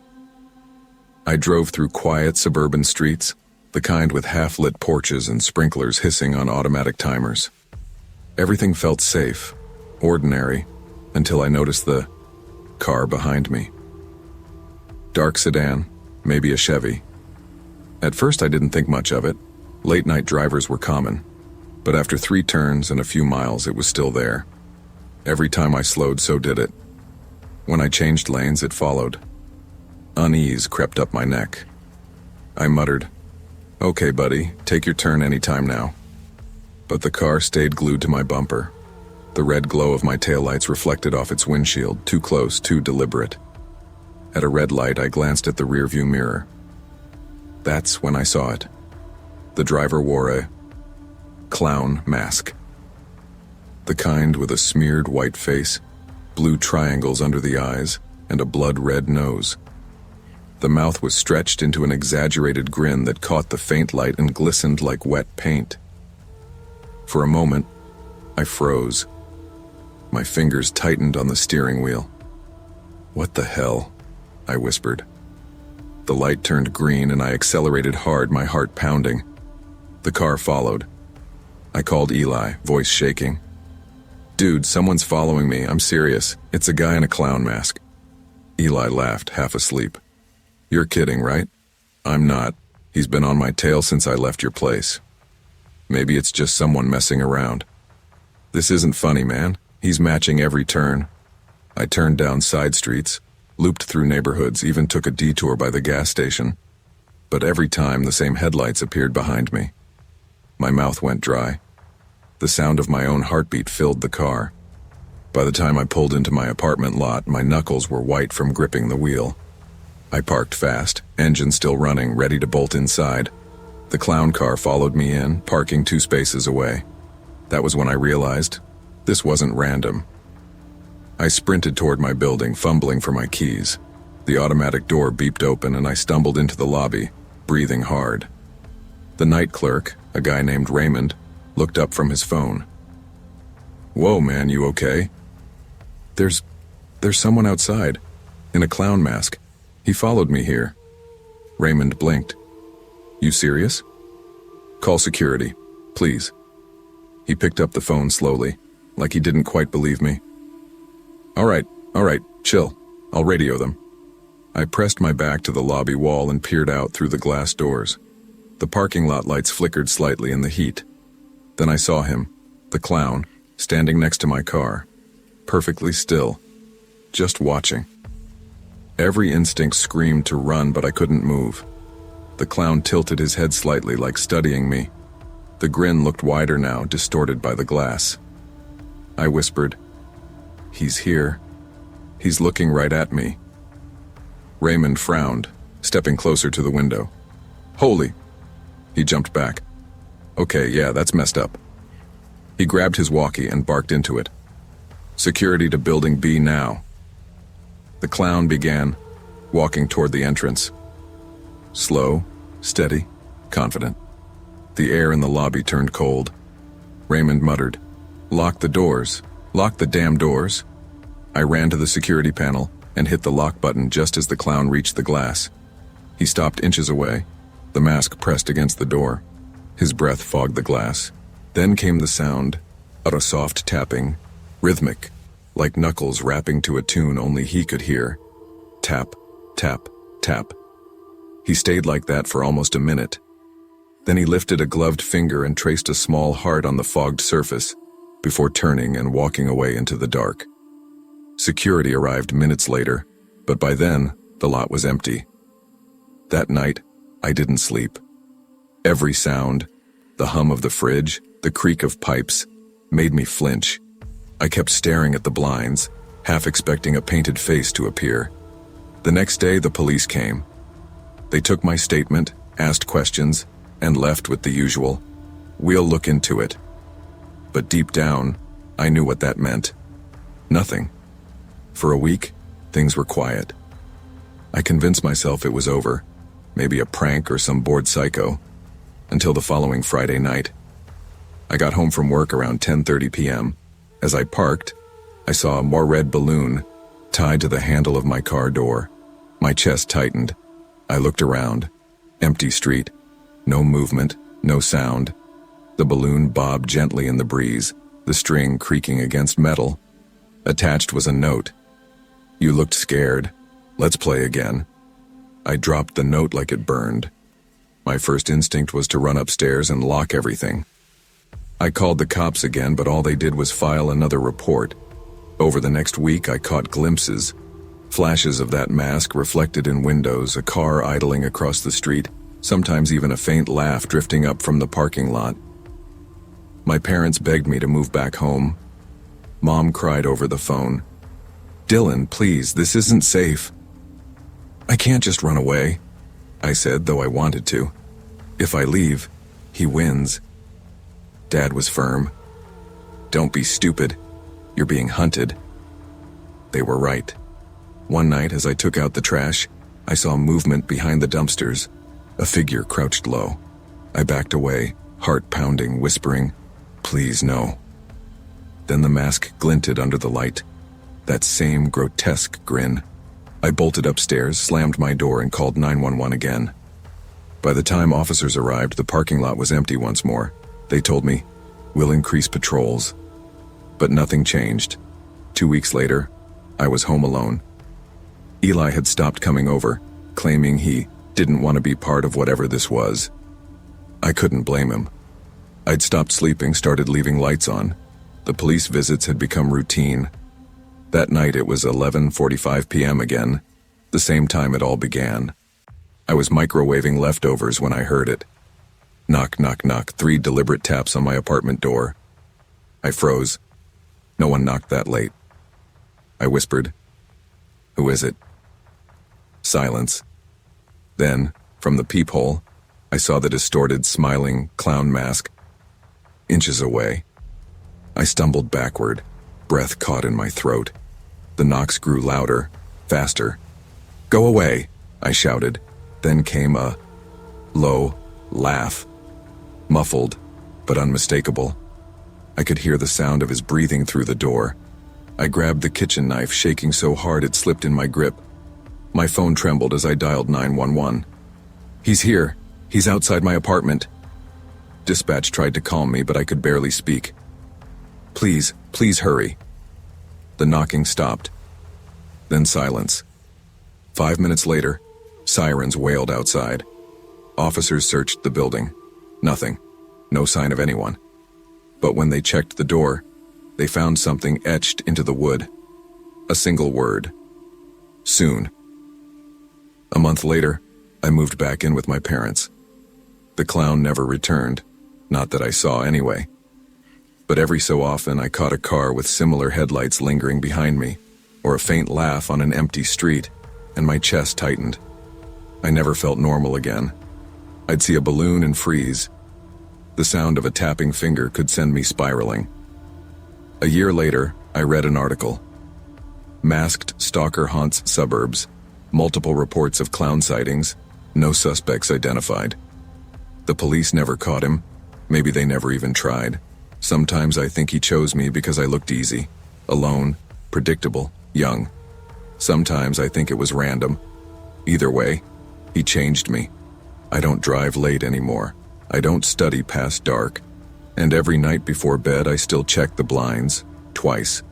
Because I've learned that evil doesn't always live in haunted houses or distant woods. Sometimes, it parks behind you at a red light and smiles while you pretend you don't see.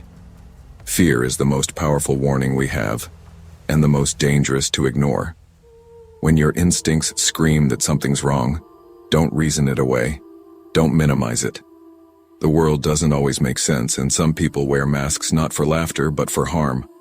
Trust your gut, stay aware, and remember, real monsters don't hide under beds. They wait in the places you think are safe. I was 16 that August, halfway between childhood and independence, when my parents decided we all needed a little escape from the chaos of 2020. We drove 8 hours from Omaha to a Midwestern city I'd never been to, half steel, half quiet. The hotel stood tall and glassy, reflecting the gray sky.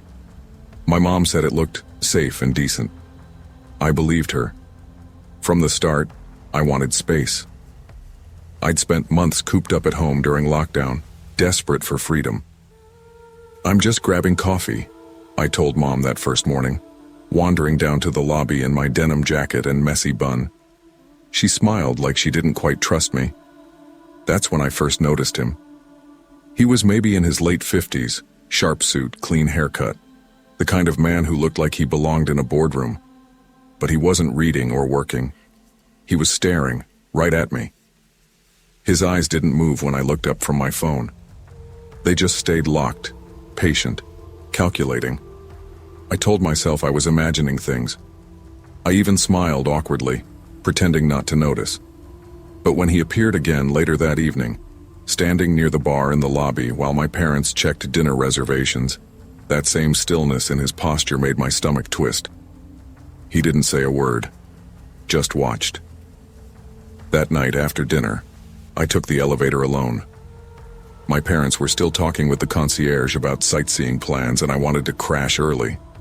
I remember checking my reflection in the mirrored walls, my face pale from the hotel's lighting. The doors started to close, until a hand slipped in. It was him, the same man from the lobby. My throat tightened. He stepped inside, calm, silent, and pressed. No floor button. Could you hit 17? I asked, trying to sound casual. He didn't move, just looked at me through the reflection. Sir? He smiled, the corners of his mouth sharp. You don't want to go there, he murmured. My heart began to pound. I pressed the button myself, but the elevator didn't move. The panel flickered for a second, like he had some control over it. The air felt too close. I could smell cologne, faint and chemical. Do you work here? I stammered.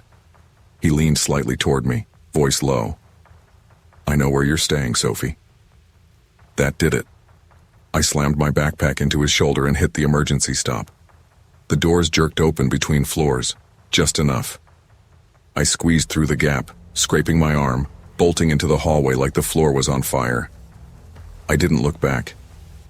When I reached my room, my hands were shaking so badly I could barely swipe the key card. I called my dad immediately. Someone followed me. He was in the elevator, I said, words tumbling out in panic. My dad's voice came through loud and steady. Stay in the room. I'm coming up now. Minutes later, a knock came on the door. Miss Lane, room service. My stomach dropped. I hadn't ordered anything. Through the peephole, I saw him again. this time wearing a hotel bathrobe, his eyes cold and flat. He whispered something I couldn't hear, a grin pulling at his mouth. I froze.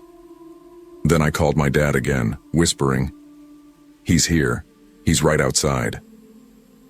The next thing I remember was my father's footsteps pounding down the hall, his shout, "Hey, get away from that door," and the man's startled retreat.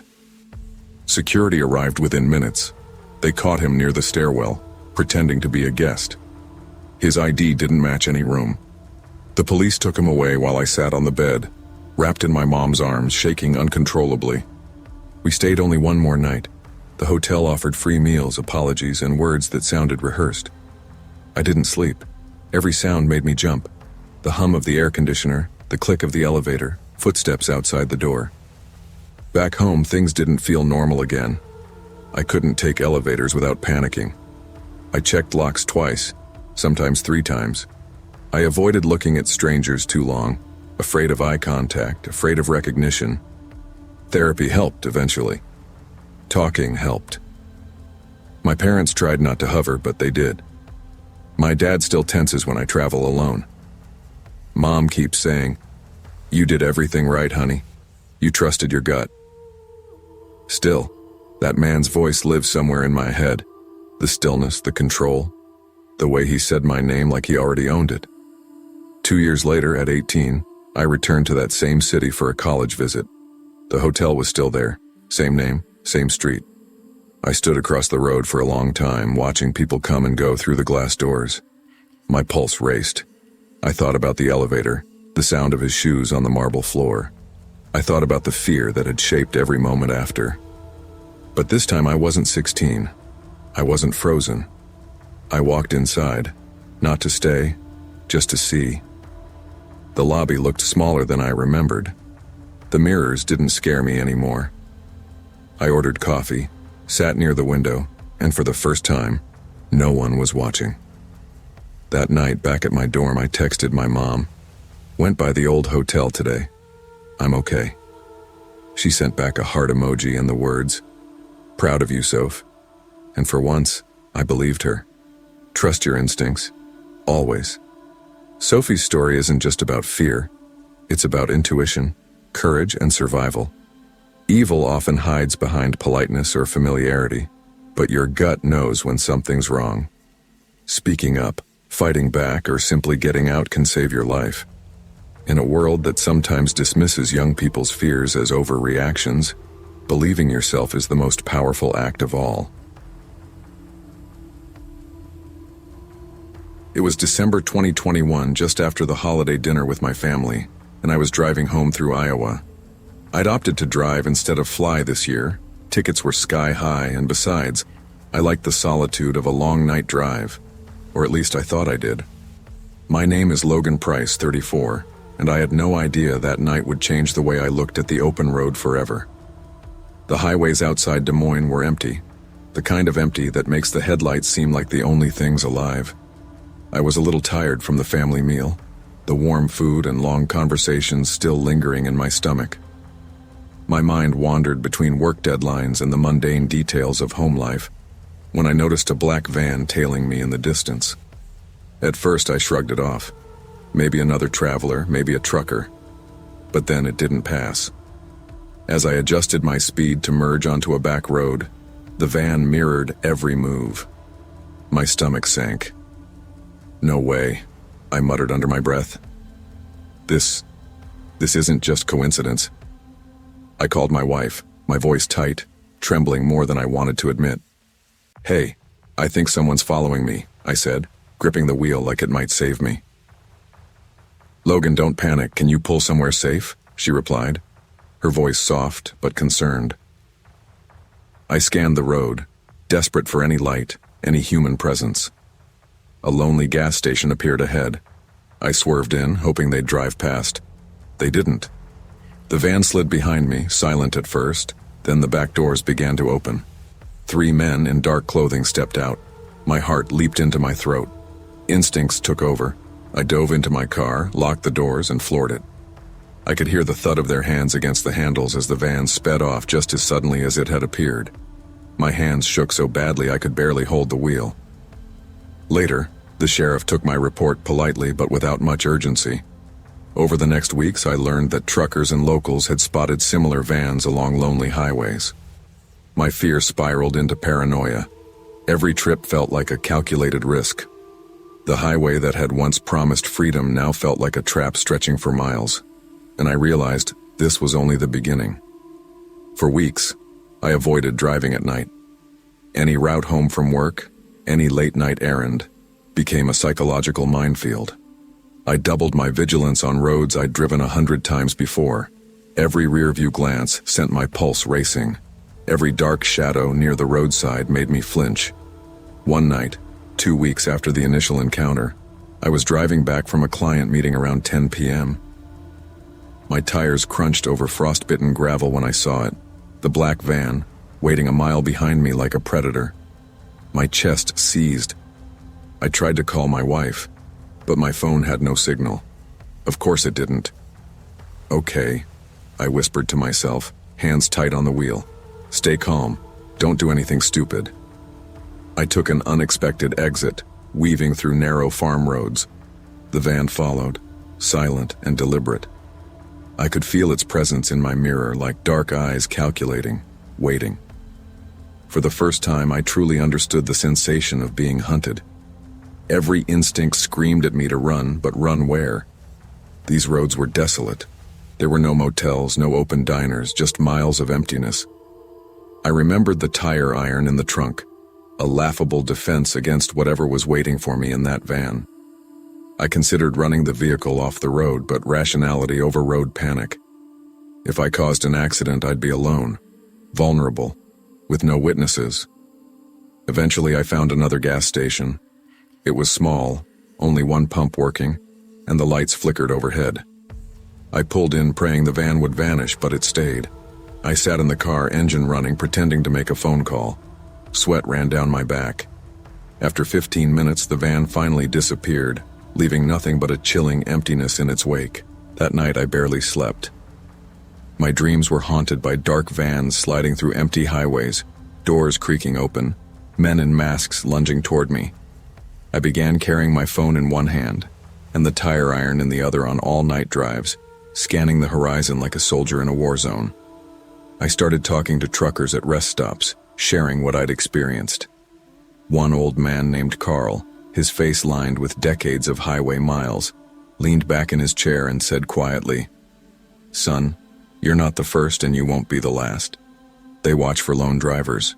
They know the roads, know when the night is darkest. Some never get away." His words stuck with me. I began mapping my drives, noting every van sighting, every unmarked car. Patterns started to emerge. Empty roads, long stretches between towns, dark nights. They weren't random. Someone had trained them, had planned this. I also upgraded my security. Dash cam in the front and back, spare phone fully charged, and multiple escape routes memorized. But no amount of preparation could erase the fear lodged deep in my chest. One particularly frigid night, driving back from a late dinner, I saw the van again. This time I didn't panic. I slowed, turned on my hazard lights, and made a deliberate stop at a roadside diner. The van circled, paused, then drove past without incident. My body didn't relax. It was a calculated tease, a reminder that control was always in their hands. I realized the danger wasn't just physical, it was psychological. They were shaping my every move, eroding my confidence, my peace of mind. I felt watched even when I was home, the paranoia extending beyond the highways. By January, I was a different person. Nights alone were unbearable. The holidays had ended, but I still dreaded every dark highway.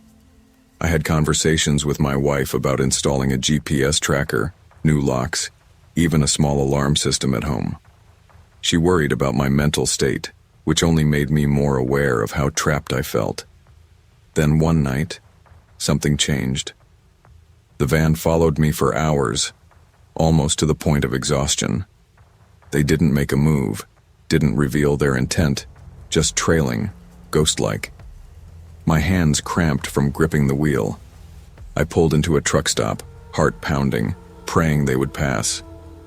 When I looked in the mirror, I saw movement inside the van, silhouettes shifting, and then they were gone, evaporated into the night like smoke. The realization hit me. They were professionals. They weren't amateurs looking for theft or joyrides. They had precision, timing, and patience, and they knew I was terrified. Years later, I still drive cautiously at night. Every highway feels like a potential trap. Every shadow in my rearview mirror a possible threat. I never underestimate the danger again. I've learned to trust my instincts, to value preparation over bravado. I no longer see the open road as freedom. It's a test of vigilance, a reminder that danger can be unseen, calculated, and precise. And though the black van never returned after that one night, I feel its presence sometimes. A ghost riding with me, a memory of the fear that never fully left. The story isn't just about strangers on the highway. It's about respect for caution, awareness, and preparedness. Danger often hides in the familiar, and the most important defense is vigilance, calm thinking, and trusting your instincts. Freedom on the road comes with responsibility. Sometimes survival depends on the smallest decisions and the sharpest attention to detail. January 2015 had brought one of the worst snowstorms Burlington, Vermont had seen in years. I'm Lucas Hayes, 17 at the time, and my best friend, Ethan Cole, was 18. We were trying to make a few extra bucks shoveling sidewalks for neighbors, while the snow came down so thick it felt like the world had disappeared. Streetlights cast weak halos through the storm, barely cutting through the swirling white. "Man, this storm's insane," Ethan muttered, shaking snow off his boots as he adjusted his scarf. "Yeah," I replied, my teeth chattering. "But hey, we'll get paid." Our gloves were soaked, our jackets heavy with snow, but the extra cash was worth the freezing fingers. After clearing a few houses, we came to the old corner house on Maple Street. It looked abandoned, peeling paint, shutters crooked, snow clinging to the eaves, icicles hanging like jagged knives. "Over here, and boys," a deep, gravelly voice called from the doorway. We couldn't see the man. He stayed in the shadows. Ethan exchanged a nervous glance with me. "You hear that?" "Yeah," I muttered. There was something off about the way he spoke. Nervous, almost twitchy.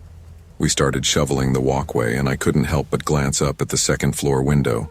Shadows moved behind the frosted glass. I nudged Ethan. "Did you see that?" I whispered. "Probably just shadows," he said, shrugging. But I could tell he didn't fully believe it. We finished the front walk, but the man didn't hand over payment. Instead, he muttered about damaged property and gestured toward the backyard. The snowdrifts were waist-deep, and the wind sliced through our jackets. Reluctantly, we followed him, shovels digging into the icy ground, feeling more exposed with every step.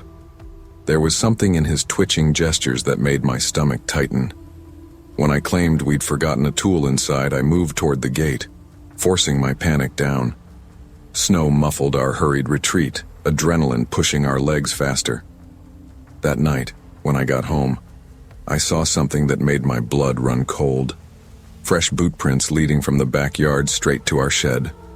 They were too big, too heavy to belong to either of us. "Ethan." He was in my shed. I gasped, the fear catching in my throat. We called the police immediately. When the officers arrived, they asked questions, took notes, and examined the boot prints. The snowstorm had made the task more difficult, but even in the half-light, it was clear the homeowner had tried to sneak into our shed while we were distracted. Officer Jenkins, a gruff man in his 50s with decades on the force, shook his head. "He's heavily intoxicated, dangerous, and unpredictable. You boys were lucky he didn't confront you directly." I shivered at the thought. Ethan nodded, silent, staring down at the snow like it had turned into glass. The man was arrested later that week. According to the police report, he had a history of aggressive behavior, especially when drinking. The thought that he had been watching us from his window, planning his move while we shoveled snow in the storm, made my skin crawl. Over the next few days, I couldn't stop thinking about the moment I saw movement in that dark window. Every time the wind rattled my window, my heart jumped. Even walking down Maple Street during daylight hours felt risky. Ethan and I replayed the event over and over. The voice echoing in the blizzard, the dark window, the feeling of being hunted. It was burned into my memory. I can't believe we were that close to... I don't even want to think about it, Ethan said one afternoon, pulling his coat tighter. Yeah, I replied. Feels like it wasn't just a bad day. It was survival.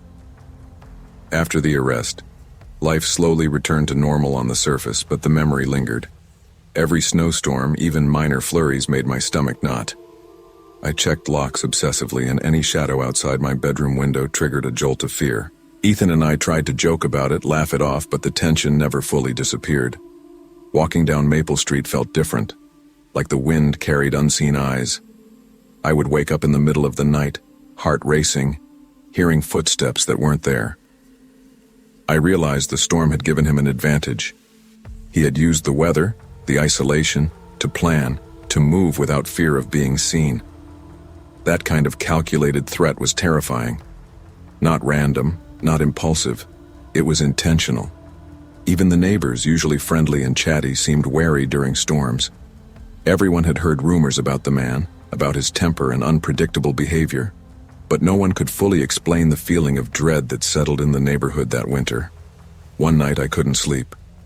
I walked outside, flashlight in hand, just to reassure myself. The snow glowed pale in the beam, the wind quiet except for a few flurries. I checked every corner, every shed, every shadow, and felt slightly safer, but I knew it wouldn't last. Some fear doesn't fade. It waits for the next storm. Weeks passed, and life started to settle back into routine. Ethan and I continued shoveling, but we avoided the older, darker houses. We stuck to houses with lights on, neighbors we trusted, streets with traffic. I thought the worst was over until a minor snowstorm hit in February. As we trudged along a well-lit street, I glanced at a second-floor window of a house we hadn't worked on before. Shadows moved inside, and my heart jumped. I realized it wasn't just that man. It was the vulnerability itself. Shoveling snow, working outside, being exposed in the storm, anyone could take advantage. We completed our route quickly that day, adrenaline fueling our steps. That night, we sat in my living room, hands warming over mugs of cocoa, speaking in hushed voices. Feels like we learned a lesson the hard way, Ethan said quietly. Yeah, I agreed.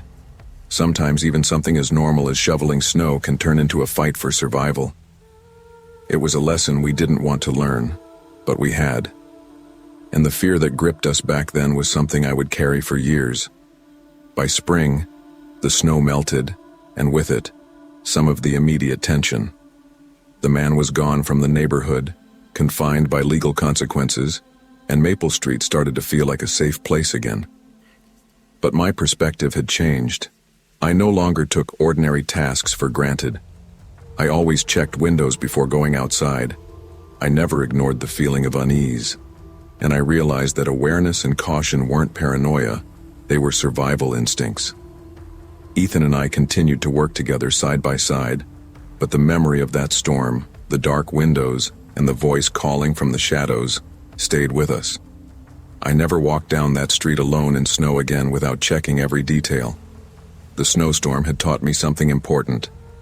The world isn't always as safe as it seems, and danger often hides in the most familiar places. Even routine tasks can carry unexpected risks. Awareness, caution, and trusting your instincts are crucial in keeping yourself safe. Fear can teach preparation, vigilance, and respect for the unseen dangers in everyday life.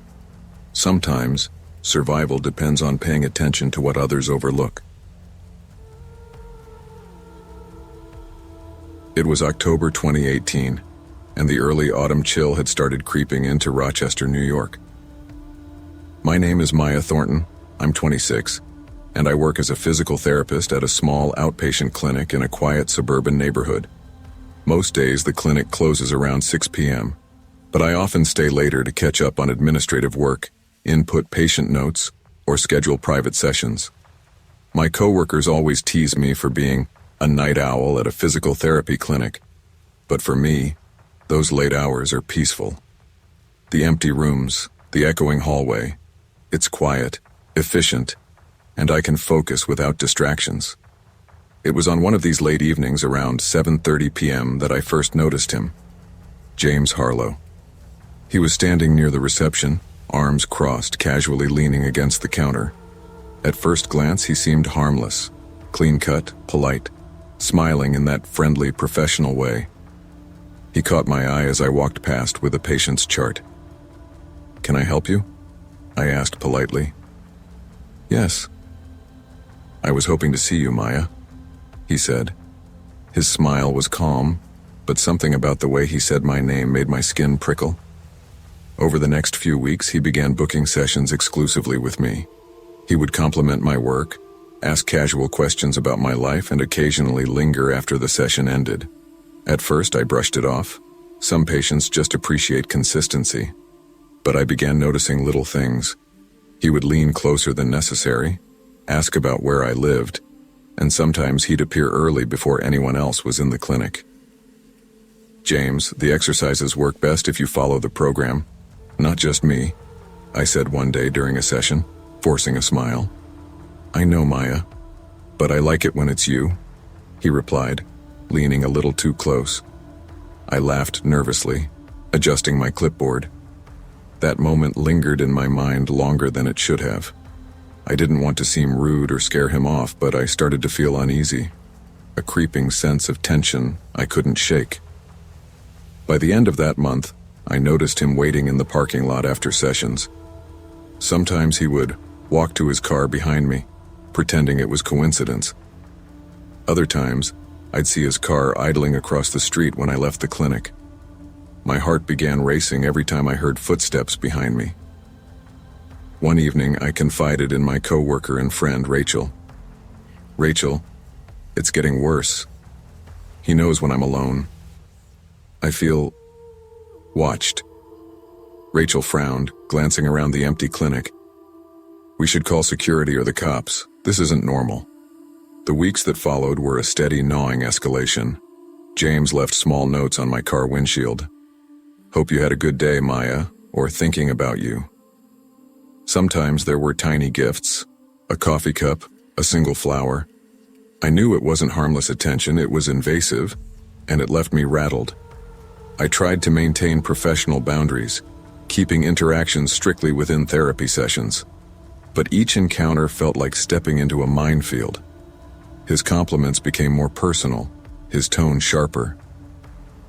When he asked about my social life or my apartment, I began deflecting, redirecting conversation to exercises or therapy techniques. One night, after finishing notes around 9:30 p.m., I walked out to the parking lot and froze. James was there, leaning against a lamppost. "James, what are you doing here?" I asked, my voice trembling slightly. "I just wanted to make sure you got home safe," he said, smiling. But there was a cold edge to his tone. I felt my stomach twist. That night, I couldn't shake the fear. I called Rachel as soon as I got home. "He was in the parking lot, watching. I can't ignore this anymore." "We're going to call the police tomorrow," she said firmly. "This isn't just infatuation, it's stalking." By November, things had escalated beyond clinic visits. Notes appeared on my car without explanation. Small gifts were left on my doorstep. Every evening, I checked locks, peered through windows, and triple-checked my schedule. I installed a simple security app that let me monitor the front door, but the paranoia stayed. One night I was home alone, preparing for bed. The apartment was quiet except for the faint hum of the heater. A soft knock echoed at the door. "Maya," whispered a voice. My blood ran cold. I hadn't given anyone keys. Heart pounding, I grabbed my phone and dialed 911, whispering into the receiver, "Someone, they're outside. Please, send help." The dispatcher's calm voice guided me. "Stay inside. Lock all doors and do not engage." Through the peephole, I saw him crouched by my apartment window, peering in. The minutes stretched into eternity until I heard sirens. When the police arrived, James fled before they could catch him. I sat on the couch afterward, trembling, trying to steady my breath. My apartment, once a place of refuge, felt violated, unsafe. I realized professional boundaries weren't enough. No matter how polite or cautious I was, his obsession had escalated beyond reason.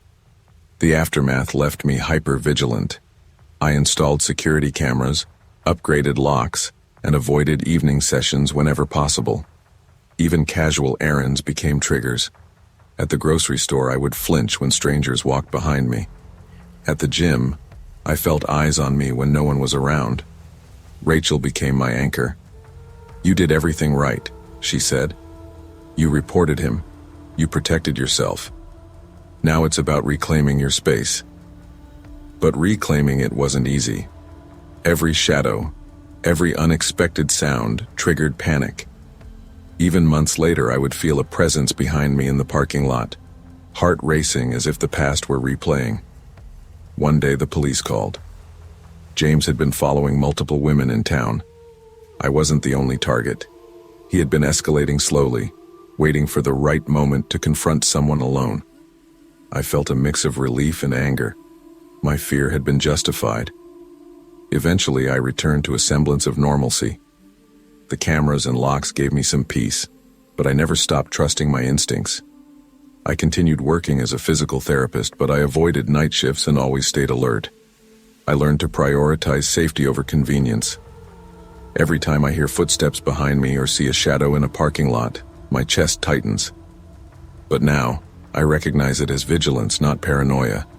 I've accepted that some people will not respect boundaries, and that awareness and preparation are the only shields against them. Even in spaces I once trusted, danger can appear quietly. And sometimes the most ordinary routines, a late shift, a walk to your car, returning home, can be disrupted by those who patiently wait for the right moment. Safety is not guaranteed by professionalism or trust in routine. Obsession and predatory behavior can escalate quietly, turning familiar everyday spaces into threats. Awareness, vigilance, and proactive measures are essential.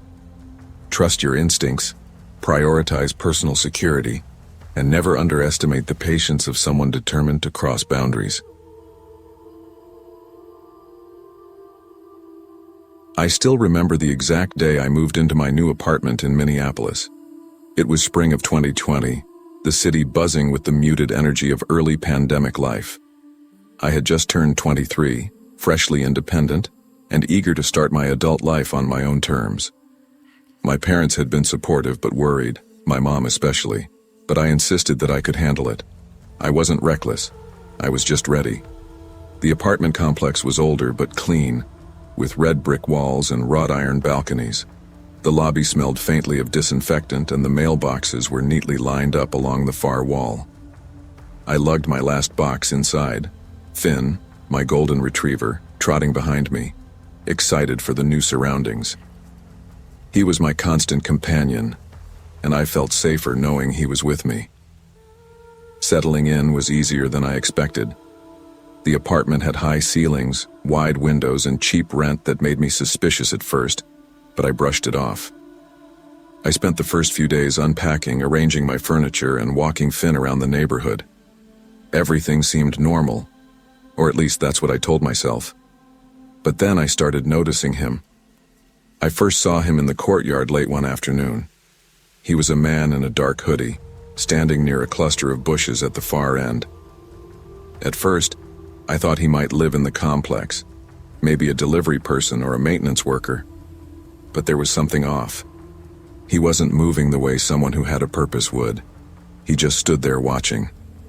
And the moment I glanced in his direction, he vanished. "Harper, you're imagining things." Jade, my roommate from college who had stayed over briefly, teased one night as I paced by the window. "Probably just some guy who lives here." "I don't think so," I said, my voice tight. I caught Finn whimpering softly at my feet. He's always there, watching me. I shook my head, trying to convince myself I was overreacting, but I couldn't shake the feeling of being observed. Even when I walked Finn along the sidewalk or went to pick up groceries, I imagined him lurking at the edges of my vision. It started with small things. A snack wrapper left near my door, footprints in the garden that weren't Finn's or mine, scratch marks on my mailbox. Each detail chipped away at my sense of safety. One weekend, my mom visited. She noticed my tension immediately. "Mom, I think someone's stalking me," I confessed as we sat in the living room, Finn curled at our feet. "Look, he's in the courtyard again." Her eyes widened as she leaned toward the window. "Stay inside. Don't go outside alone. Let me handle it," she said firmly. I nodded, feeling both relieved and helpless. The sense of unease grew daily. I started checking the locks multiple times before bed, making sure windows were shut tight. Every shadow became suspect. I found myself counting steps when walking Finn and retracing my path to check for footprints. Even the simple act of getting the mail made my heart pound, because I never knew if he was waiting. I tried to rationalize. Maybe he was homeless. Maybe he was another tenant who had a weird hobby of people watching. But rational thoughts felt distant and hollow compared to the creeping dread that I was being watched constantly. That's the thing about fear. It grows silently until it infiltrates every part of your life. Until even the safety of your own home feels like a trap. It wasn't yet terrifying, not fully. It was a quiet, gnawing anxiety that made me jump at sounds, double-check locks, and flinch when someone walked past the window. But the escalation, I didn't know it yet, was just beginning. By the second week, I couldn't ignore it any longer. He had begun to follow patterns, making his presence more deliberate. One evening, as Finn and I returned from a walk, I saw him perched on the staircase landing near my apartment. He froze when he noticed me looking, but the intensity of his stare was enough to send chills down my spine. Jade wasn't around this time. I felt a surge of panic. I gripped Finn's leash tighter, refusing to look away until we reached our door. Once inside, I locked both the deadbolt and chain, my hands shaking. Finn barked nervously, sensing my fear. Over the next few days, the signs multiplied. Footprints in the garden appeared closer to my door. A snack wrapper, seemingly discarded hours before, lay on the porch. Small scratches appeared on the wood of my mailbox and the railings of the staircase. It was like he was leaving markers to remind me he was there. I called my mom one night, voice low and urgent. "He's getting bolder. I can't even go out for a walk without feeling like he's there." "Harper, you have to take this seriously," she said, her voice trembling slightly. "I know you're tough, but you can't handle this alone. Don't go out. Let me come over. Lock yourself in your apartment." That evening, my routine had completely shifted. I stopped walking Finn at sunset. I carried pepper spray and double-checked that all doors and windows were secure. I started leaving lights on even during the day, hoping it would make my apartment less appealing to watch. One afternoon, everything escalated. My mom was visiting, and we were sipping tea near the large window that overlooked the courtyard. Suddenly, she gasped. I followed her gaze and froze.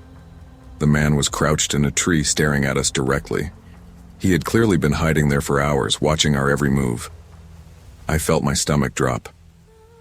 "Call 911, I shouted, fumbling with my phone. My mom barricaded the doors, and Finn growled low in his throat. By the time the police arrived, he had vanished. There was no trace except broken branches and the clear evidence that someone had been obsessively stalking us. The officers explained that stalkers often watch their targets without making contact, sometimes for days, sometimes weeks. "He could come back," one of them warned, his voice grave. "You need to take precautions." That night, I barely slept. Every noise, the creak of a floorboard, the rustle of wind in the trees, felt like him moving closer. My apartment, which had once been my sanctuary, now felt like a cage. Life after the incident became a careful negotiation with fear. I installed security cameras, motion sensors, and reinforced locks. I avoided evening walks, altered my commuting routes, and carried pepper spray wherever I went. Even mundane activities felt charged with anxiety. Every shadow, every flicker of movement in my peripheral vision triggered a jolt of panic. Work became challenging. Sitting in meetings, my mind drifted constantly to the thought of him watching, waiting. The familiar office felt safer than home, ironically. I started leaving the lights on at night even during the day. I wouldn't open windows, wouldn't let myself relax. Finn seemed confused by my tension, pacing nervously as I flitted from one precaution to the next. Jade tried to reassure me. "Harper, you can't live like this forever. He can't control your whole life," she said one afternoon, when I snapped at her for suggesting we go outside. "I know," I whispered, but I didn't know. My sense of normalcy had been shattered. The apartment that had once felt comforting now seemed like a place of vulnerability. I had become hyper-aware of the man's patterns. How long could he be watching? How did he choose his targets? Every noise made me flinch. Every passerby on the street seemed suspicious. Even simple chores like taking out the trash became exercises in paranoia. I'd wait until I was sure no one was around, then dart outside quickly, Finn's leash in hand. Once I thought I saw a shadow flit past the courtyard. My heart leapt, my breath caught in my chest. But it was only a neighbor returning from work. Even so, the moment reminded me that fear didn't need a presence. It only needed the possibility of one. Weeks passed and slowly I began to piece things together. Harper Ellis, the person I had been a month earlier, was gone. In her place was someone acutely aware of vulnerability, of the delicate balance between perception and reality. I started researching similar incidents in other complexes across the city. I found stories online, women reporting glimpses of a man lurking, unexplained footprints, discarded objects near doors. It became clear, he wasn't random. He had a pattern, monitoring multiple women, studying routines, choosing targets carefully. The realization was chilling. I hadn't been imagining things. My fear wasn't paranoia, it was survival instinct. I doubled my precautions, but I also learned subtle ways to regain control. I documented everything, recorded video, and kept friends and family in the loop. I couldn't erase what had happened, but I could fortify myself, reclaim a small measure of safety. Months later, life returned to something resembling normal. I still flinched at shadows and noises, but I had learned to separate instinct from terror. I walked Finn again, though cautiously, and I reconnected with friends in person for the first time in weeks. Yet, the lesson lingered. Some predators don't need to make contact to control and terrorize. Fear itself is a powerful tool. My apartment would never feel entirely the same, my routines forever altered, but I had survived. I had learned to assert boundaries, to trust instincts, and to recognize danger before it became physical. I kept the cameras, the locks, and the awareness. Not because I wanted to live in fear, but because I refused to let fear dictate my life. The world was bigger than my anxiety, and I would navigate it on my terms. Safety isn't just physical, it's mental and emotional. Awareness, precaution, and trusting your instincts are crucial. Some threats aren't immediate or visible, but preparation and vigilance empower us to reclaim our lives from fear. True courage isn't fearlessness, it's living despite the fear. I remember that October of 1986 like it was yesterday. Rochester Hills was quiet that month, the kind of suburb where every street seemed familiar and safe, and neighbors waved from their porches as they tended to gardens or brought in the mail. I was 24, freshly graduated, working a standard office job, and running had become my sanctuary. Those evening jogs weren't just exercise, they were therapy, a way to shake off the stress of fluorescent lights, spreadsheets, and constant phone calls. My dad, naturally protective, never failed to remind me of the dangers that lurked after dark. "Laura, don't run after dark alone. You never know who's out there," he would say, his voice a mix of concern and authority. "I'll be fine, Dad," I'd reply, tying my shoelaces as tight as I liked them. "I know the streets.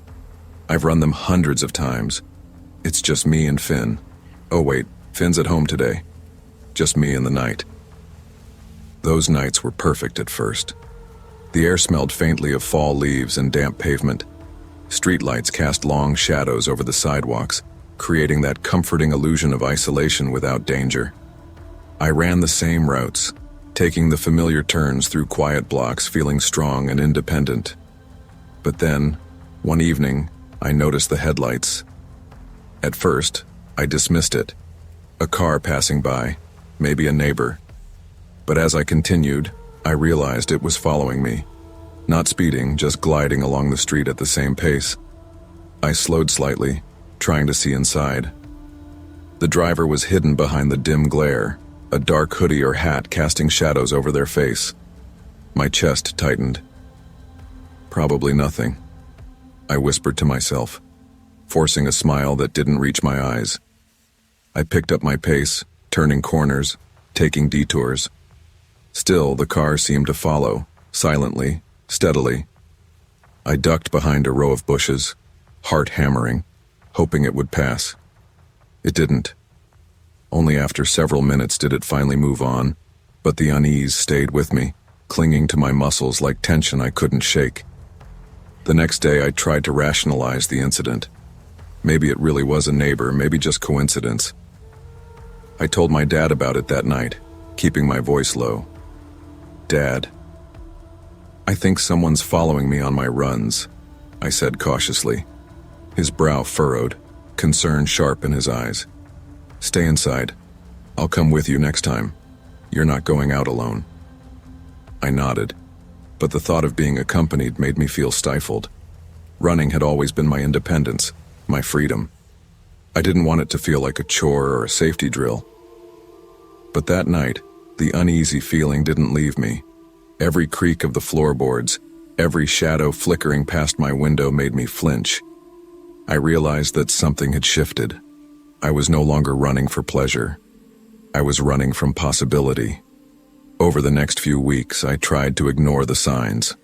I ran in daylight when I could, stayed on busier streets, and tried to convince myself the dark hoodie man was an occasional coincidence. But he returned repeatedly, on the same streets, at roughly the same times I went for evening runs. It was always subtle at first. A car moving slowly behind me, an engine muted, headlights dim.